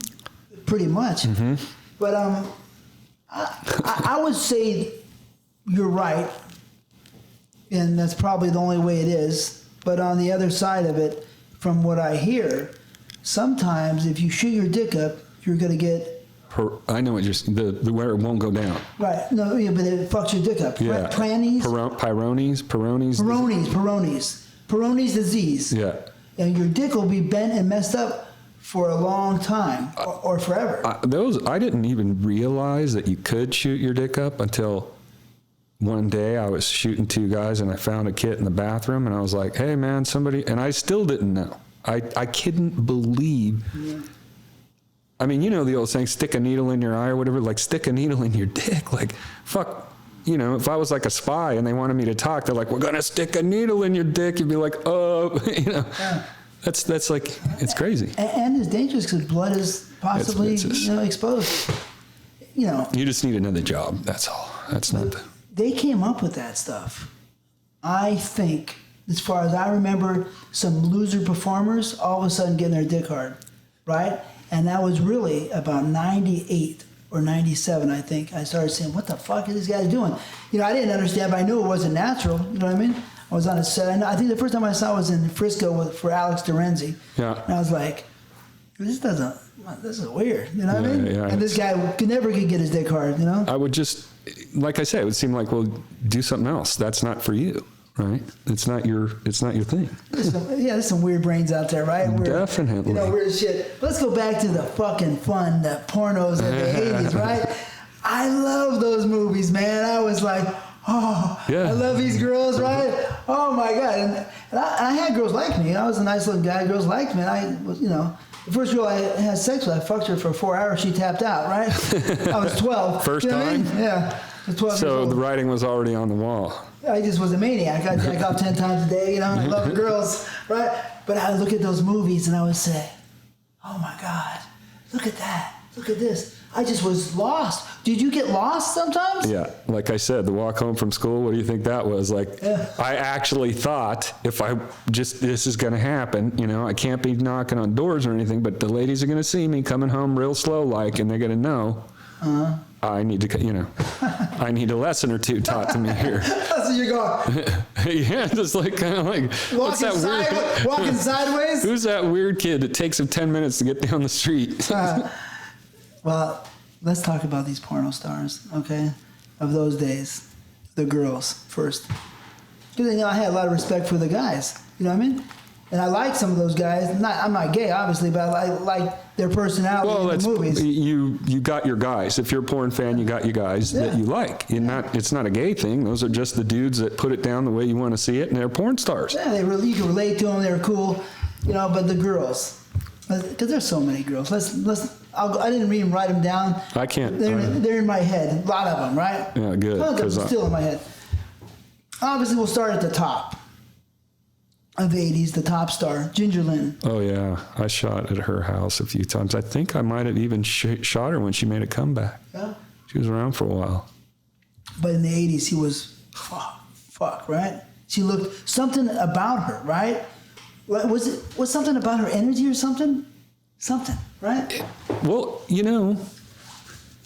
it's probably along the same lines of what we were just talking about with the male performers, in the sense that the ladies of that time were there. They were the real deal. It wasn't probably the same kind of, obviously everybody wants to get paid.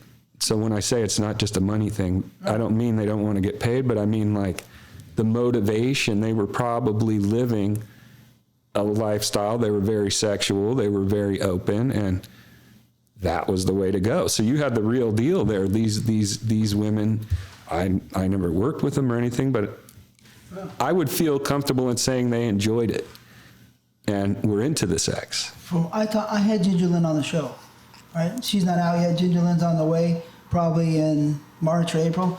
But she spent 4.5 hours with me, right? Uh-huh. And we went through a lot. But she is truly a sex goddess, nymph. She's real. And that's really what she brought to the table. Real sex. So if you take a lot of those women from that era, like the Vanessa Del Rios and all these types, I would feel comfortable in saying that's probably true to them too, because it was extremely out of bounds as far as behavior goes. If you were a woman back then doing this, you were doing something. Nowadays, every kid's got a phone, whatever. It's no big deal. Right. Oh, you suck the dick? Yeah, me too. Here you go. Boom. Yeah. But back then, girls didn't suck dick. The social stigma of showing the world that you suck dick and how you suck dick and anybody could see you suck dick, that was a whole different step to take for those ladies, right? Exactly. Than now, the cam girls and every other fucking thing, right? The mystique is over. The mystique is over. And making that decision means a lot less, right? So kind of, yeah, pretty much. I think just acceptable. Just like the performers of that era, male had to be real. They could not fake it. I think the same would hold true for the women in a lot of the cases. Because if they were, they probably wouldn't have lasted, because guys like yourself or the pros of the time would have, if this girl's just like, looking at her nails and being a pain in the ass on everybody's set, maybe that doesn't go so good, right? So the ones that we really got to see, some of them sometimes aren't the hottest girl on the block, and that held true throughout porn for a long time, I think it still Performance holds true. Goes a long way. And attitude, right? Still holds true. Sometimes you think psychologically that if you're a girl and you don't measure up to the girl next to you, how do you acquire acceptance at her level? Right. In porno too. Yeah. Right? What do you got to do? Go harder. Yeah, you go harder. Right. So Ginger Lynn was so nice, but she was, unbelievable, right?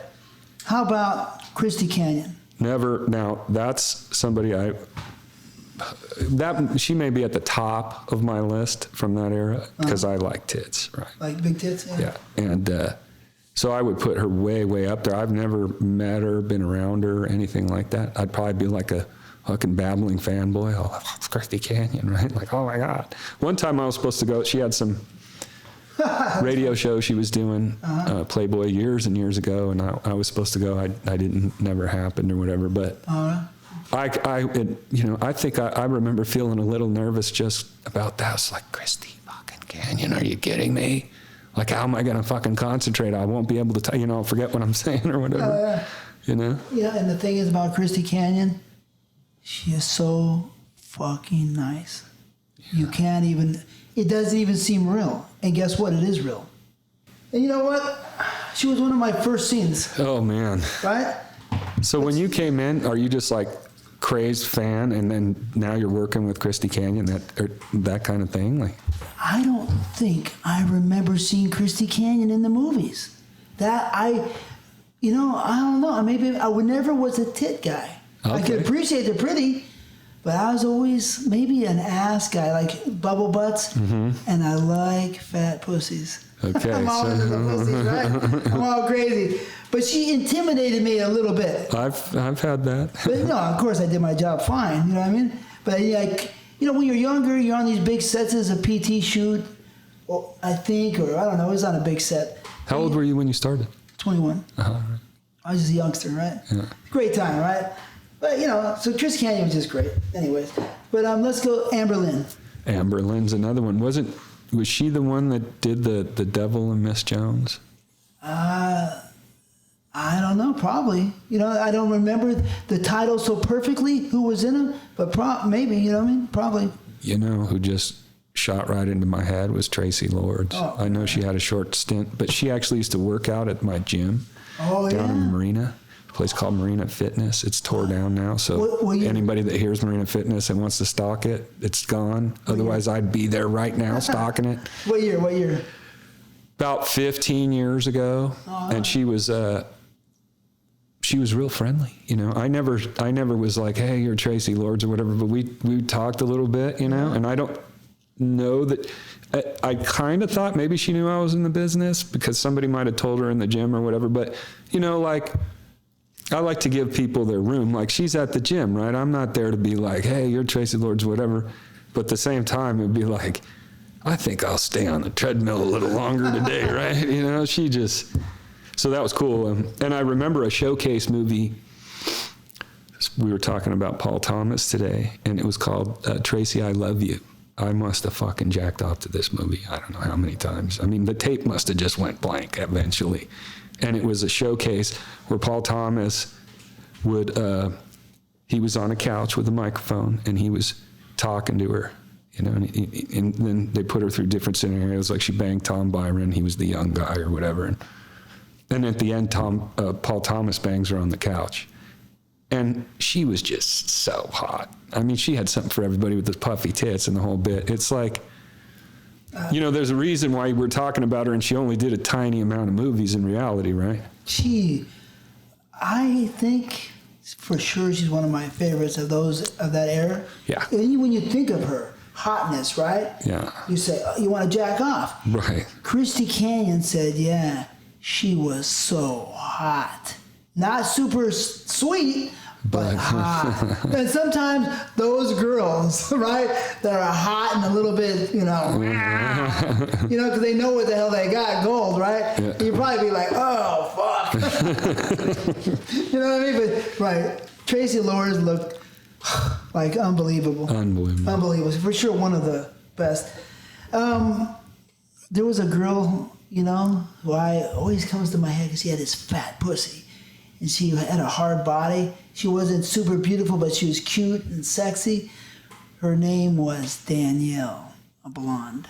I remember, but not really. Like, she was kind of small and petite, right? And I was young, so I can't remember now what I know, you know what I mean? But yeah, she did a lot of moves. I asked her, she said, oh, she was great. You know who I liked and ended up getting to work with and shoot many times was Raveness. Who? Raveness. Venice. Yeah. The white girl, Yeah. white skin? Yeah. She wasn't a girl from the 80s. Well, she was back, maybe not 80s, but she was before my time quite a bit. She was sexy, but she's probably about 93, 94. Maybe about there. Yeah. And she just had the kind of body that was like, I couldn't believe it, you know. And she's pretty unique. Like, not a lot of people could shoot her or work with her, but I just liked her. I want to fuck her. Did you fuck her? Oh, yeah. Oh, yeah? How was it? Great. Yeah, good stuff. Cause it Multiple times because I shot her. See, I do not possess the skills that you guys do in terms of like that bulletproof mentality. So when I first showed up and started working, I knew I had to get a piece of the action, but I had to figure that out.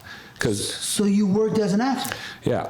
I basically got credited with the POV thing because what happened was, at the time, imagine, here I am, all of a sudden I got a shot, right? And we could go back and talk about how that happened. Yeah, I got that on the, I want to know, but I know that you were part of the POV, which I'm going to bring up in a second. Well, it was with, okay, so here I am at Anabolic, and we've got Mark Davis, all these, you know, Marcus, all these guys that are just killing it. And I'm like, okay, well, I might as well forget that. I'm not, you know, I'm not going to be able to do that, and there's no point. Nobody's doing it better than these guys anyways.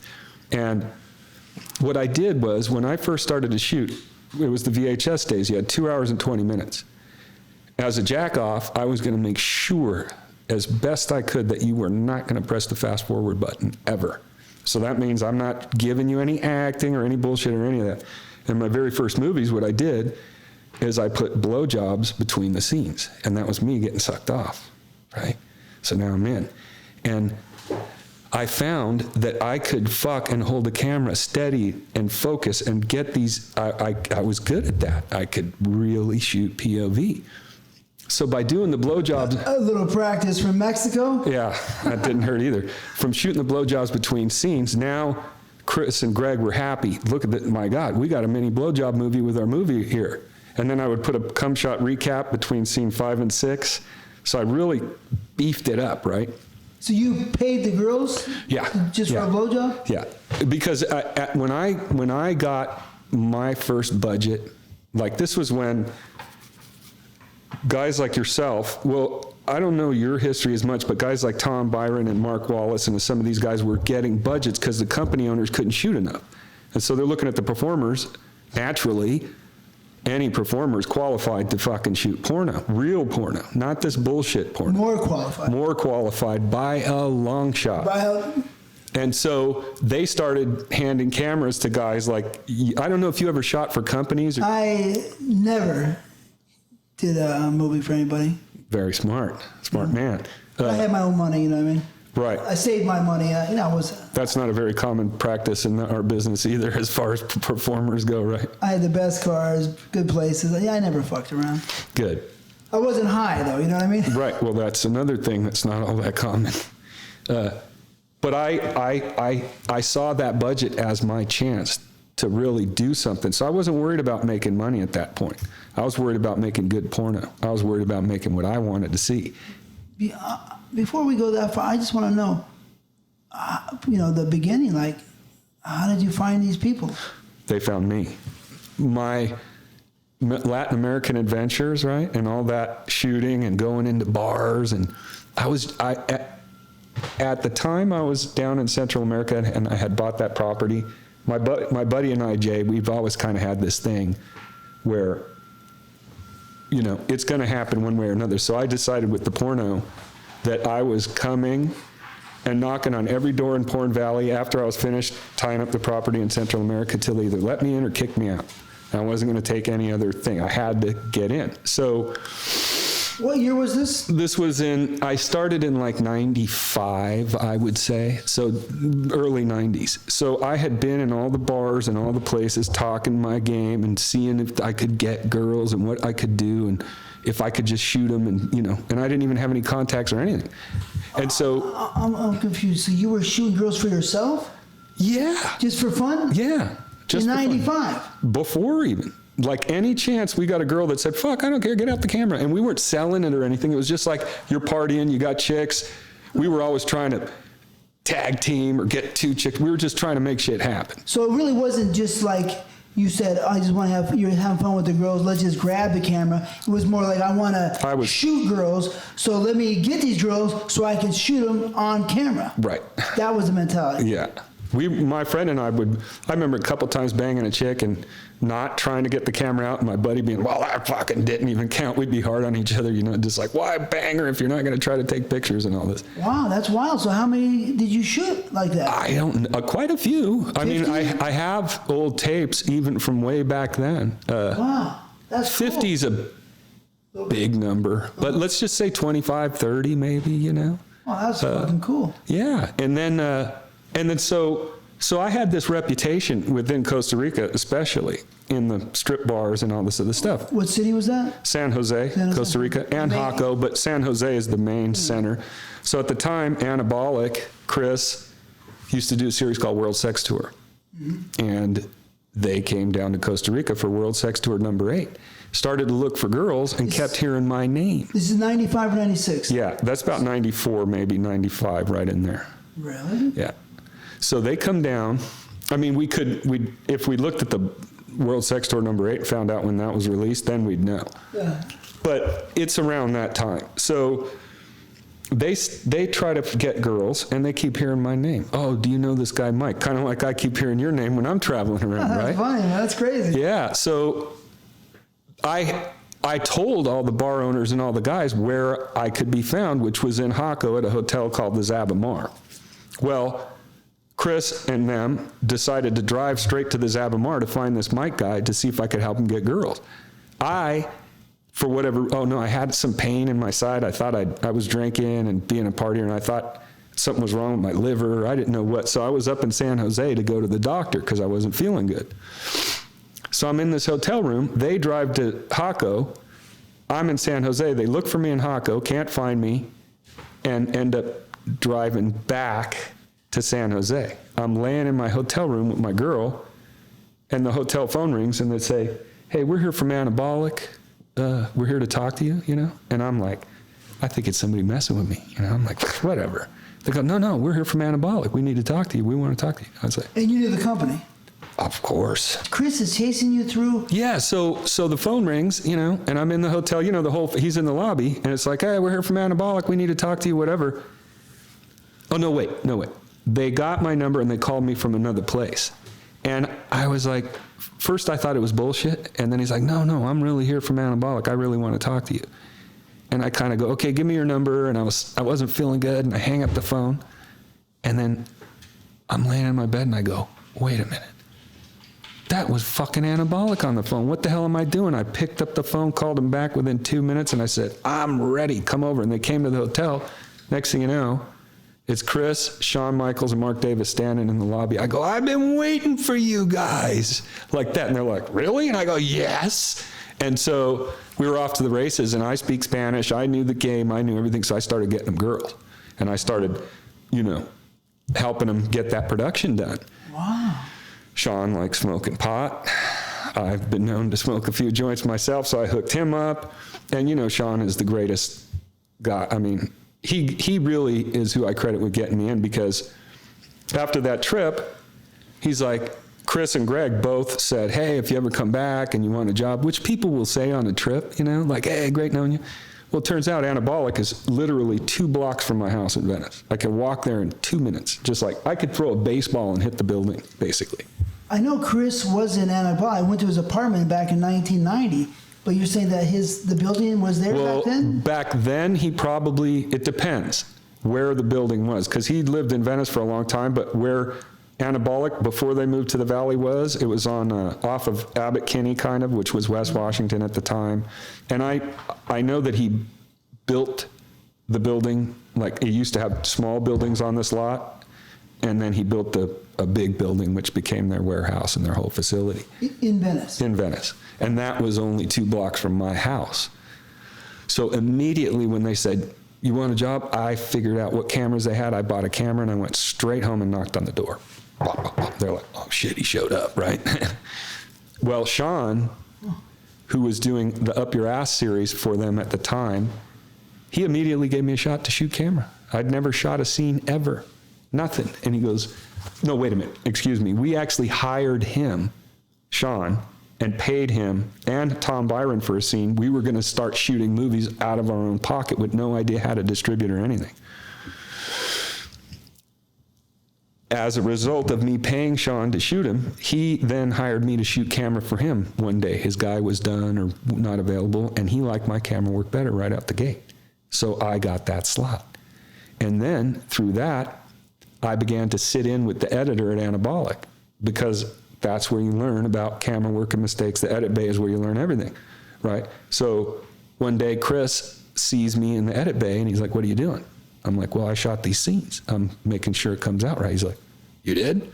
But they were better. So once again, he might not have given me that chance, but the scenes were better than the guy they were using. I just knew what I wanted to see, and they liked what I wanted to see better than the other guy. He wasn't paying attention or whatever it was. That's a pretty interesting story, you know. I mean, Yeah. so far, for fucking Chris to chase you around Costa Rica, that is really interesting. It was unbelievably. It was one of those things, like meant to be, whatever you want to call it, right? They couldn't do it themselves, right? They would have gotten it done, I'm sure. Well, who knows? Who knows? But it was the most difficult place they had been yet, because the other tours, they would still go to places where there was a business. So if you go to Europe, it's a piece of cake. Yeah. You're not doing what you and I have done in those places where you got to make something out of nothing. I'm looking at a mirror. I didn't know you were. I'm looking at a mirror right now. Say that you're in the. I thought I was the only guy with the balls out there. There's two of us. Although you did go further and farther. Anyway, so yeah, don't let me stop you. But that is cool to see Mark Davis and Shawn Michaels, wonderful guys. Wonderful guys, fantastic guys. Yeah, unbelievable guys. You know, I don't want to stop you, but I'm just gonna throw something in there. But Chris didn't like me that much. No. Because I took all his work when he was an actor. Okay? And when I did work for him, I think I worked for him once or twice, I think that I made the guys look bad because I smashed them in a gangbang. What are you guys doing? You're so fucking slow and lazy. And I just was like blasted, I think twice, and I blasted the girl in the smithereens. And I don't know, I don't really understand, but I never worked with Anabolic, and I still was working as an actor, you know what I mean? Yeah. In those times. But anyways, and I beat him in a boxing match too. Well, you know, Chris's ego wasn't the strongest. Yeah. He didn't. Yeah, I think that was like I was too intimidating or something. But he didn't possess the skill set. Yeah. He was a performer, but not like of the caliber that we're talking about, bulletproof. And Chris would openly admit that. I'm not like picking on Chris or anything. It's just. That's just the truth of the matter. You either got it or you don't at that time. Yeah, he's a decent guy, too. I like him. Unless he did you wrong. He always was not. No. Anyways, but he didn't do me, you know, give me the... I smashed those guys side by side. I'm not... Those are great guys, you know what I mean? But the facts are the facts. So, anyways, it's incredible to see Shawn Michaels, since you're a porn fan. You saw them in the movies before they popped up in your hotel room. Unbelievable. Crazy. Like I said, I've been waiting for you guys. So the gods, right? The porn gods. Those are the guys. The porn gods said, "Oh, this is a real guy, who I'm in this strange universe thinking strange things. Anyways, I'm part of it, right? The porn gods, right, said, hey, this is somebody from our own heart, from our own world. This is a guy who has to join this fraternity, right? That's what happened. So we're going to find and connect him. Yep. We're going to make it easy for his spirit to go on this journey." That's how I feel about it, because I was wrapped up that way since I was a little kid. How the fuck? They didn't come to my house, man. They got me out of bed. You know that saying, nobody's coming and getting you out of bed? They came and got me out of bed. That's the dream you always hear when you're walking down the street. Somebody's going to discover me. If you think about it, the lady didn't come out of the house and get me, like I was talking about. Remember the old movies where I'd walk home slow? Yeah. But they came and got me nonetheless in a different way. So it actually happened. I never thought of it like that. So the energy in your mind maybe created this. I think so. Possibly. It's radical. They come to your house. In Costa Rica, come on. Yeah. Fucking 3,000, 4,000 miles away. That's strange. You got to find this guy, Mike. So it was all the groundwork was worth it. All my talking in the bars and all that. It worked. It was unbelievable. I mean, that's fucking insane. It really is a little bit insane. Yeah, right? definitely. So and then the second insane part of it is they're right down the street from your house. Right there. So it was like, it was on, you know? And that's, so they saw me in the Bay. They saw what I was doing. And then I kept doing camera for Sean. At a certain point, Sean broke away from Anabolic for whatever reason and went to Elegant. I went along. So I was shooting camera for Sean at Elegant, and we immediately went over to Europe, and we're doing all these trips together. Wow. And then Patrick Collins offered me a job shooting camera at Elegant for other directors, but I thought those guys, the other directors, were clueless. And it was guys like, it wasn't Tommy Byron. I would never say something like that, but it was like guys that, I can't even remember their names. I do remember there was one guy they called Turd Ferguson, and he even dressed up in a turd suit at the fucking AVN show, was walking around. So they were kind of clowning a bit, and some of these guys just didn't have the eye, the vision, and I'm like, I'm not shooting camera for this guy when I'm going to be sitting here going, this isn't what's supposed to be happening. I had my own. Yeah, that's disrespectful to porn, and the gods will not appreciate you. They might strike you down, but go ahead. Yeah, and so I decided I was done, because there wasn't really enough, and I wasn't getting any opportunities beyond that camera work. So I was like, fuck it, I'm going back to Costa Rica where they found me. And I stopped at Anabolic, and I was talking to Greg, who started Anabolic Diabolic, and I told him. He goes upstairs, comes back, hands me a check for $20,000. He goes, make me a movie while you're there. I go, what?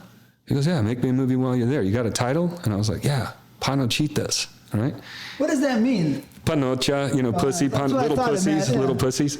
I'm Latin, you know what I mean? But so I did not expect that, right? I was just like, I got a series. And at that time, it was like the guys were just getting their lines. Chet or John Doe, Tommy Byron, Wallace was shooting at the time. He was big, but very few. And there comes me, right? But what I could bring to the table was girls nobody was getting.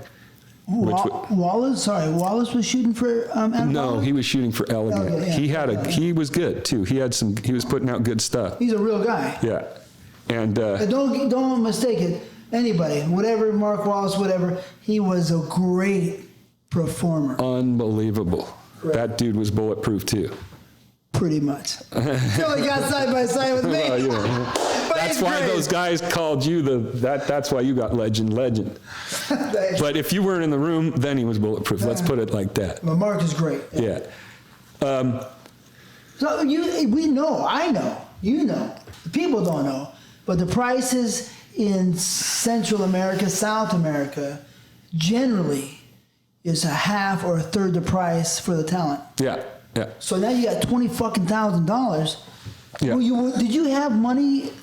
Did you make money, or were you not making money at this point? No, I wasn't making money doing porno at all. So I don't even remember what my income was or how it was or what the hell. Oh, I was managing apartment buildings still. So I had free rent right on the boardwalk in Venice. Uh-huh.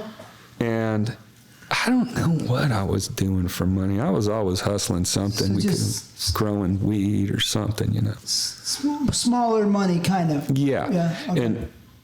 And so then I got the budget. I went down to Costa Rica, and I got to shoot my first movie. I took Marcus and Vince, and Mr. Marcus. Mr. Marcus and Vince, and then I did, my thing where I did the BJs in between. I brought that movie back. It did really well.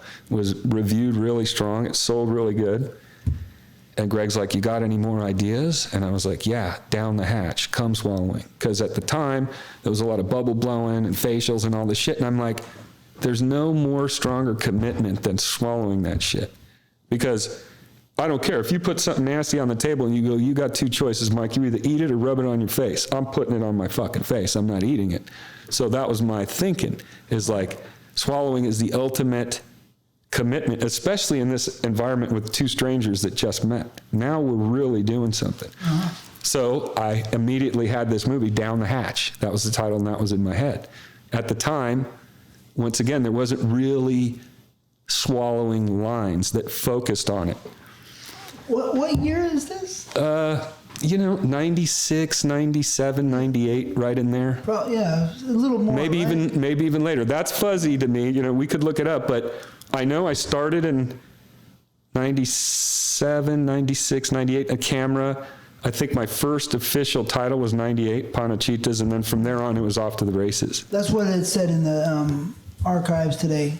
Okay. Panachitas was 98. Okay, well there we go. Now we're caught up. I believe that to be true, but it's like the memory. So I got to do Down the Hatch, and then in Down the Hatch, what I did was I immediately, okay, if you're a regular dude, right? Sometimes you got to jerk off before you go out and fuck the chick because you don't want to pop in 2 seconds or whatever, and it helps to show up with a calm fucking, you don't want to have a hair trigger. So I would always think, why have just a pop at the end? So I would start to set up a scene where I'd take a break, I'd pay the guys, the girl would be sucking dicks, or maybe after one position, one of the guys would just drop a load in her mouth and then keep going, because I was using guys that could do that. And so I would have the scene stacked with pops throughout, right? So you might get a pop after the first BJ section, a pop after a mish, pop, a boom, boom, boom, and then a big finish, all this swallowing. And then I would do a POV BJ in between, separately, not even part of the scene. And that went really well for me, right? Because it was like, oh, this guy's fucking nuts. He's stacking the fucking deck here. And then it just progressed from there. Now I had my little foot in because I was doing POV, right? And I kept telling Greg, I need to do an all POV series. So Down the Hatch just had a little bit of POV in the center, in the middle, in between scenes. And so you make Panachitas because I'm a really serious math guy. I love my math. I like numbers. Maybe you're the same way. I wish I was a little more. Yeah. Yeah. Okay. With money, I could have been a lot better with money. I love my math. I say it all the time. Good. I was doing timesing 3 times 3 when I was in 2nd grade. In my head. Yeah. 3 numbers times 3 numbers. That's kind of hard, right? That's probably helped doing well for yourself, is being very much aware of that kind of stuff, right? I can't even do that now. 3 times 3. 3 numbers times 3 numbers. Yeah. That's kind of hard, right? Yeah. Anyway, but yeah, for sure. The math. So, I know, but you flew Marcus and Vince down there, so you're paying them about $400 or $500 a scene. So you produced this movie. You got to fly them down there. Tickets aren't so much; they're about $500, $400 round trip if you buy it right. Oh yeah. Right? So you got $1,000 in the trips. You're paying these guys. You probably gave them 2 scenes each or 3 scenes each. Well, I think I shot 2 movies, and back then maybe it was 6 scenes a movie. 6 so scenes? they probably got 6 each. 6 scenes each, and probably. so. Was $20,000 was for per movie. Per movie, yeah, $40,000. Yeah, if I remember right, or maybe I only shot 1 on the first trip. It's hard to say. But it's close to the But same. I spent it all. You spent it all of it. Really? Yeah, and then Greg. You didn't keep any for yourself? No. Director's fee? Nope. If that was what needed to be done, right? Because now is my shot, right? And it was more important for me to make the best movie I could. This is me getting ahead. This is me getting in, than if I were to able to pocket a few $1,000, right? And I had already invested to get in. I already bought a camera. I was serious about it, and but Greg saw that, So as soon as he saw that I was willing to spend it all, and I didn't even ask. I wasn't like, hey, can you pay me? I spent it all, but he seen that and then he paid me. Oh, really? Yeah, he's a cool dude like that. So he'd be like, man, this guy, he saw what I had in me. He recognized it, and he immediately started, he basically gave me the rein, like, what's next, kind of thing. Yeah, except with POV, because I pushed it. I go, I need a whole series where I do the full scenes and everything, blah, blah, blah. And he's like, how are you going to do that? Because nobody was really doing that. Rodney Moore had his POV little parts in movies, but not full scenes that I had seen. And I was like, well, I'm going to do it. And one day I kept pitching it. And one day I think he was tired of hearing me, and he figured, fuck it. What am I going to lose? This guy's making me all these other movies. Here, make a POV movie. And it went great. So basically, Was there any POV movies out at this point in time? Not that I was aware of. I was told. You said Rodney, but not really a POV movie. No, not a full series. And I think Patrick Collins had done one that he called Faustino's something or other. So you might be the POV pioneer. I've been given that credit yeah. There you go. Yeah, well, at the time, and then Vince, right after that, he did one called something POV at Red Light. Yeah. Because he went to Red Light when I was still at Anabolic. We were all at Anabolic together, and then. Right. Yeah, I'm gonna. That's a juicy. Ahead, right? That's juicy stuff. Right? No, but yeah, you can give the teaser on it. Yeah. But so he saw you do it.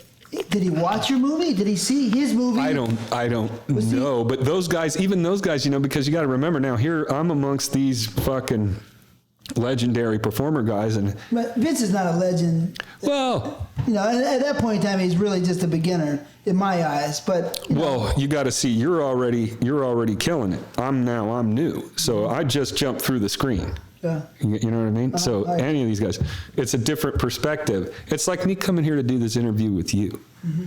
If I've known you the last 20 years, like to me, you're a porn star. But these other guys that I've known, they're my friend. You know, they're porn stars. Like I understand that. Mm-hmm. But we've traveled together. We've done all this other stuff. So when you meet somebody, but I know you from the screen and from being a porn star, so it's just different, you know. It's kind of like, I get oh wow, I'm sitting with TTBoy today. It's a different thing than like over to Lex's house and we're kind of joking, or it's just different. Yeah, if I was in the same point of mind or the same place or same thought, yeah, I would think the same thing. Right. I understand. Yeah. So you remember Monica Sweetheart? Mm-hmm. Okay, she was sexy. Right. Yeah. So it was like Davis and a few of them standing in front of the office, and she pulls up in a car, and she's going to work with me. I'm taking her to do a POV, right? And those guys they weren't really paying attention to that. That I was doing that, Were you fucking the girls too in the POV? Oh, the whole bit. Multiple pops. I would pop like 2-3 times and make a whole thing of it. The same mentality with the pops throughout the scenes. And I'll never forget that day. So hold on. So basically, when you fuck a girl, you get excited and you got to calm down before you'll come too quick. I could be a super cheeseballs, absolutely. Yeah. Especially with the POV, it's like you're not able. You have to hold the camera, so you're basically feeling everything with your dick. So it's harder to distract from that, Mm-hmm. And then you got to look right at it. So you're serious about it. It's like if you're fucking, you're a pervert. You got to shoot what's the horniest thing happening, and you know how it is. Like, well, maybe not you, but most people got to think of grandmas and taxes and all this other shit, right? To not pop. It's hard to think about that shit when you got to look right at it and get the right shot, and she's going and breathing the way she's breathing, and you notice her hands grabbing something up here, and you're getting it all the way it should be caught, and paying attention to her rhythm. You're a visual guy. Yeah. Very visual. Yeah. So the gods went and found you. Yeah. To be part of the industry. Yeah. Because, they needed somebody like you. Well, it's kind of how the mind-eye works. Like if we sit here talking, all of a sudden I'll notice that cup and the nice designs on your coffee cup and all that other stuff. And then I'm noticing the map. Even though I'm looking right at you, I see the map. It says San Fernando Valley, all this other shit. With a camera, you have to understand how to bring that and get in somebody's head with the way you move the camera. So if I want them to notice her eyes, I got to know when to go there, how to go there, and there's timing to it, right? Mm-hmm. Just like with the breathing pattern, like she might breathe in, so you go in for the shot as she breathes in. And then she exhales, and you notice out of the corner of your, like I say, out of the corner of your eye, she's grabbing the pillow. So as she exhales, you change your framing and make it wider, because an exhalation is a natural point to pull back. So you would move the camera pretty quick. You wouldn't hold the shots too long. It depends on what's happening. It's all what's happening, Mm-hmm. Now, if it was a flat scene, I might move my camera differently to try to create an illusion of more going on type thing, That's interesting. But I got off track there. We were talking about... I want to talk about the POV. So you get excited watching the POV? Oh, yeah. So, I would do the thing. Monica Sweetheart pulls up with whoever her agent was, Spiegler, whoever at the time. And it's like Davis and all those guys. I'm like, oh, who's working with her? And I'm like, me. And like, what? You know? And I'm like, yeah, POV. And they're like, what? What's that? I'm like, I'm going to hold the camera and bang her. And they were just like, fuck, how did he talk them into this, right? But I just was able to do that. So it worked great. The first one was, once again, I just kept hitting. Because what I had done was look at porno and all the weak areas that I saw, right? And so just like yourself with your vision and your company, there's enough people that like the way you think and the way you see things. Same for me. So that's just what I ended up, doing. And the POV took off too. It just went, You sound more free than me because I was pretty rigid on my shooting. Uh-huh. You know what I mean? I always wanted my shots. Because if I was, I watched pornos, you know what I mean? And I watched pornos, once or twice a year I'd have a little party, have fun, with some girls, you know what I mean? And I'd watch a porno, right? And if I'm jacking off to a porno and that shot, because I'm all about the pussy mostly, but a pretty face too, you know what I mean? And that shot gets taken away from me, right? You know what I mean? I want to kill everybody as part of it, right? You know what I mean? So I understand your thought pattern. Right. But I was very rigid because if I'm stroking, don't fucking take me away, So I held shots sometimes. I had a certain plan or, style that I would make the people shoot. I shot 300 of my own movies. Right. I have, you did all your own camera work? Mm-hmm. Yeah. So I did a lot of shooting, for probably from 96 to 2004, and maybe even till 2005, and possibly even the 6, but slowing down by 2004 when I put my cousin on and I trained him for years. You know what I mean? Mm-hmm. But I shot a lot, man. No, the volume you put out was notorious. It would just be like Blackstreet Hookers and boom, boom, boom. But I had so many titles. This is what people didn't know. Like from my evasive angle, some people labeled me for Blackstreet Hookers, right? But for TTBoy Productions, I had, Asian Street Hookers. I remember that. I had I remember. 18 and Nasty. I had Hotland Pussy, which was, the Latin one. Yeah, no, you covered all the bases. Right? But for Evasive Angles, my other company, I had so many different titles. What did you say, 1,600? Yeah, total 1,600 for all my companies, And I also had a Bubba Butt Inc. company and I Love Skitty, which was, lesbian company. But for Evasive Angles, I had, the Orgy Worlds. Yeah, I remember that. Next Level, Brown and Round, Bubba Butt Brazilian Orgy, Asian Orgy World, and then I had all these fat black wet ass movies and these wet orgy ass movies, Apple Booty, Big Butt Bounce, the whole. I have, white girls dripping chocolate cum. I have maybe 300 or 200 to 300 title names at Evasive Angles. Would you do different names? But you were doing the continuing volumes as well, right? Sometimes, Depended. sometimes not. But usually I tried, and if it hit, I will keep it moving. Yeah. But I had, people say, "Oh, you're Blackstreet Hookers." A lot of people, because Blackstreet was down and dirty. You know what I mean? In the hotel rooms. But these other movies, man, like my orgy movies, sometimes I spend $40,000 on those budgets. And you were going worldwide. I'd be in Asia, I'd be in Brazil, I'd be in Europe. I'd be in the hood, or in LA, right? But I put so fucking, the people, I don't know. Once you get labeled with a mentality, even AVN had a hard time. They never recognized all the incredible work that I shot and did for my company, really. They just passed it by like it was a fucking joke. I've had some of that myself, absolutely. And when you have so many titles coming out and you come and suck somebody else's dick, it gets on your nerves a little bit, you know what I mean? Yeah. I got a lot of awards, I got a ton of awards, but the point is that I did a lot of great production. I had this movie called Big Butt Bounce, where I had 3 or 4 lowriders flying down the street with famous rappers. One of the rappers, which was one of my favorite videos, Big Butt Bounce #2 with Yuck Mouth and Drew Down. You know Yuck Mouth? I heard of it. You know Drew Down? Pimp on! That song was a double platinum in '94.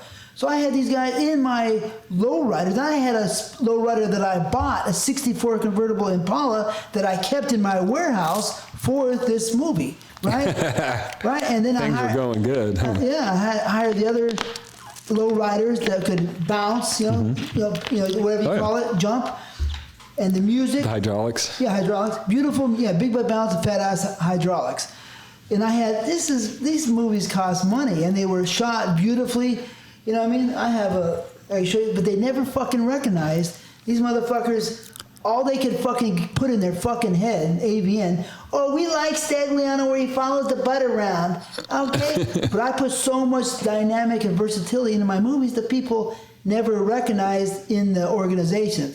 But the people outside recognized. That's kind of the case with what I was describing, how I would put all the in-between BJs and stuff like. I don't remember that ever getting pointed out. But as a fan, like I said, I would sure appreciate that. No, I would do my movie, sometimes put 7 scenes in. I didn't want to be beat, you know what I mean? I wanted to win, you know what I mean? Yeah. I always gave all I could give. So we're similar in certain ways. Yeah, yeah.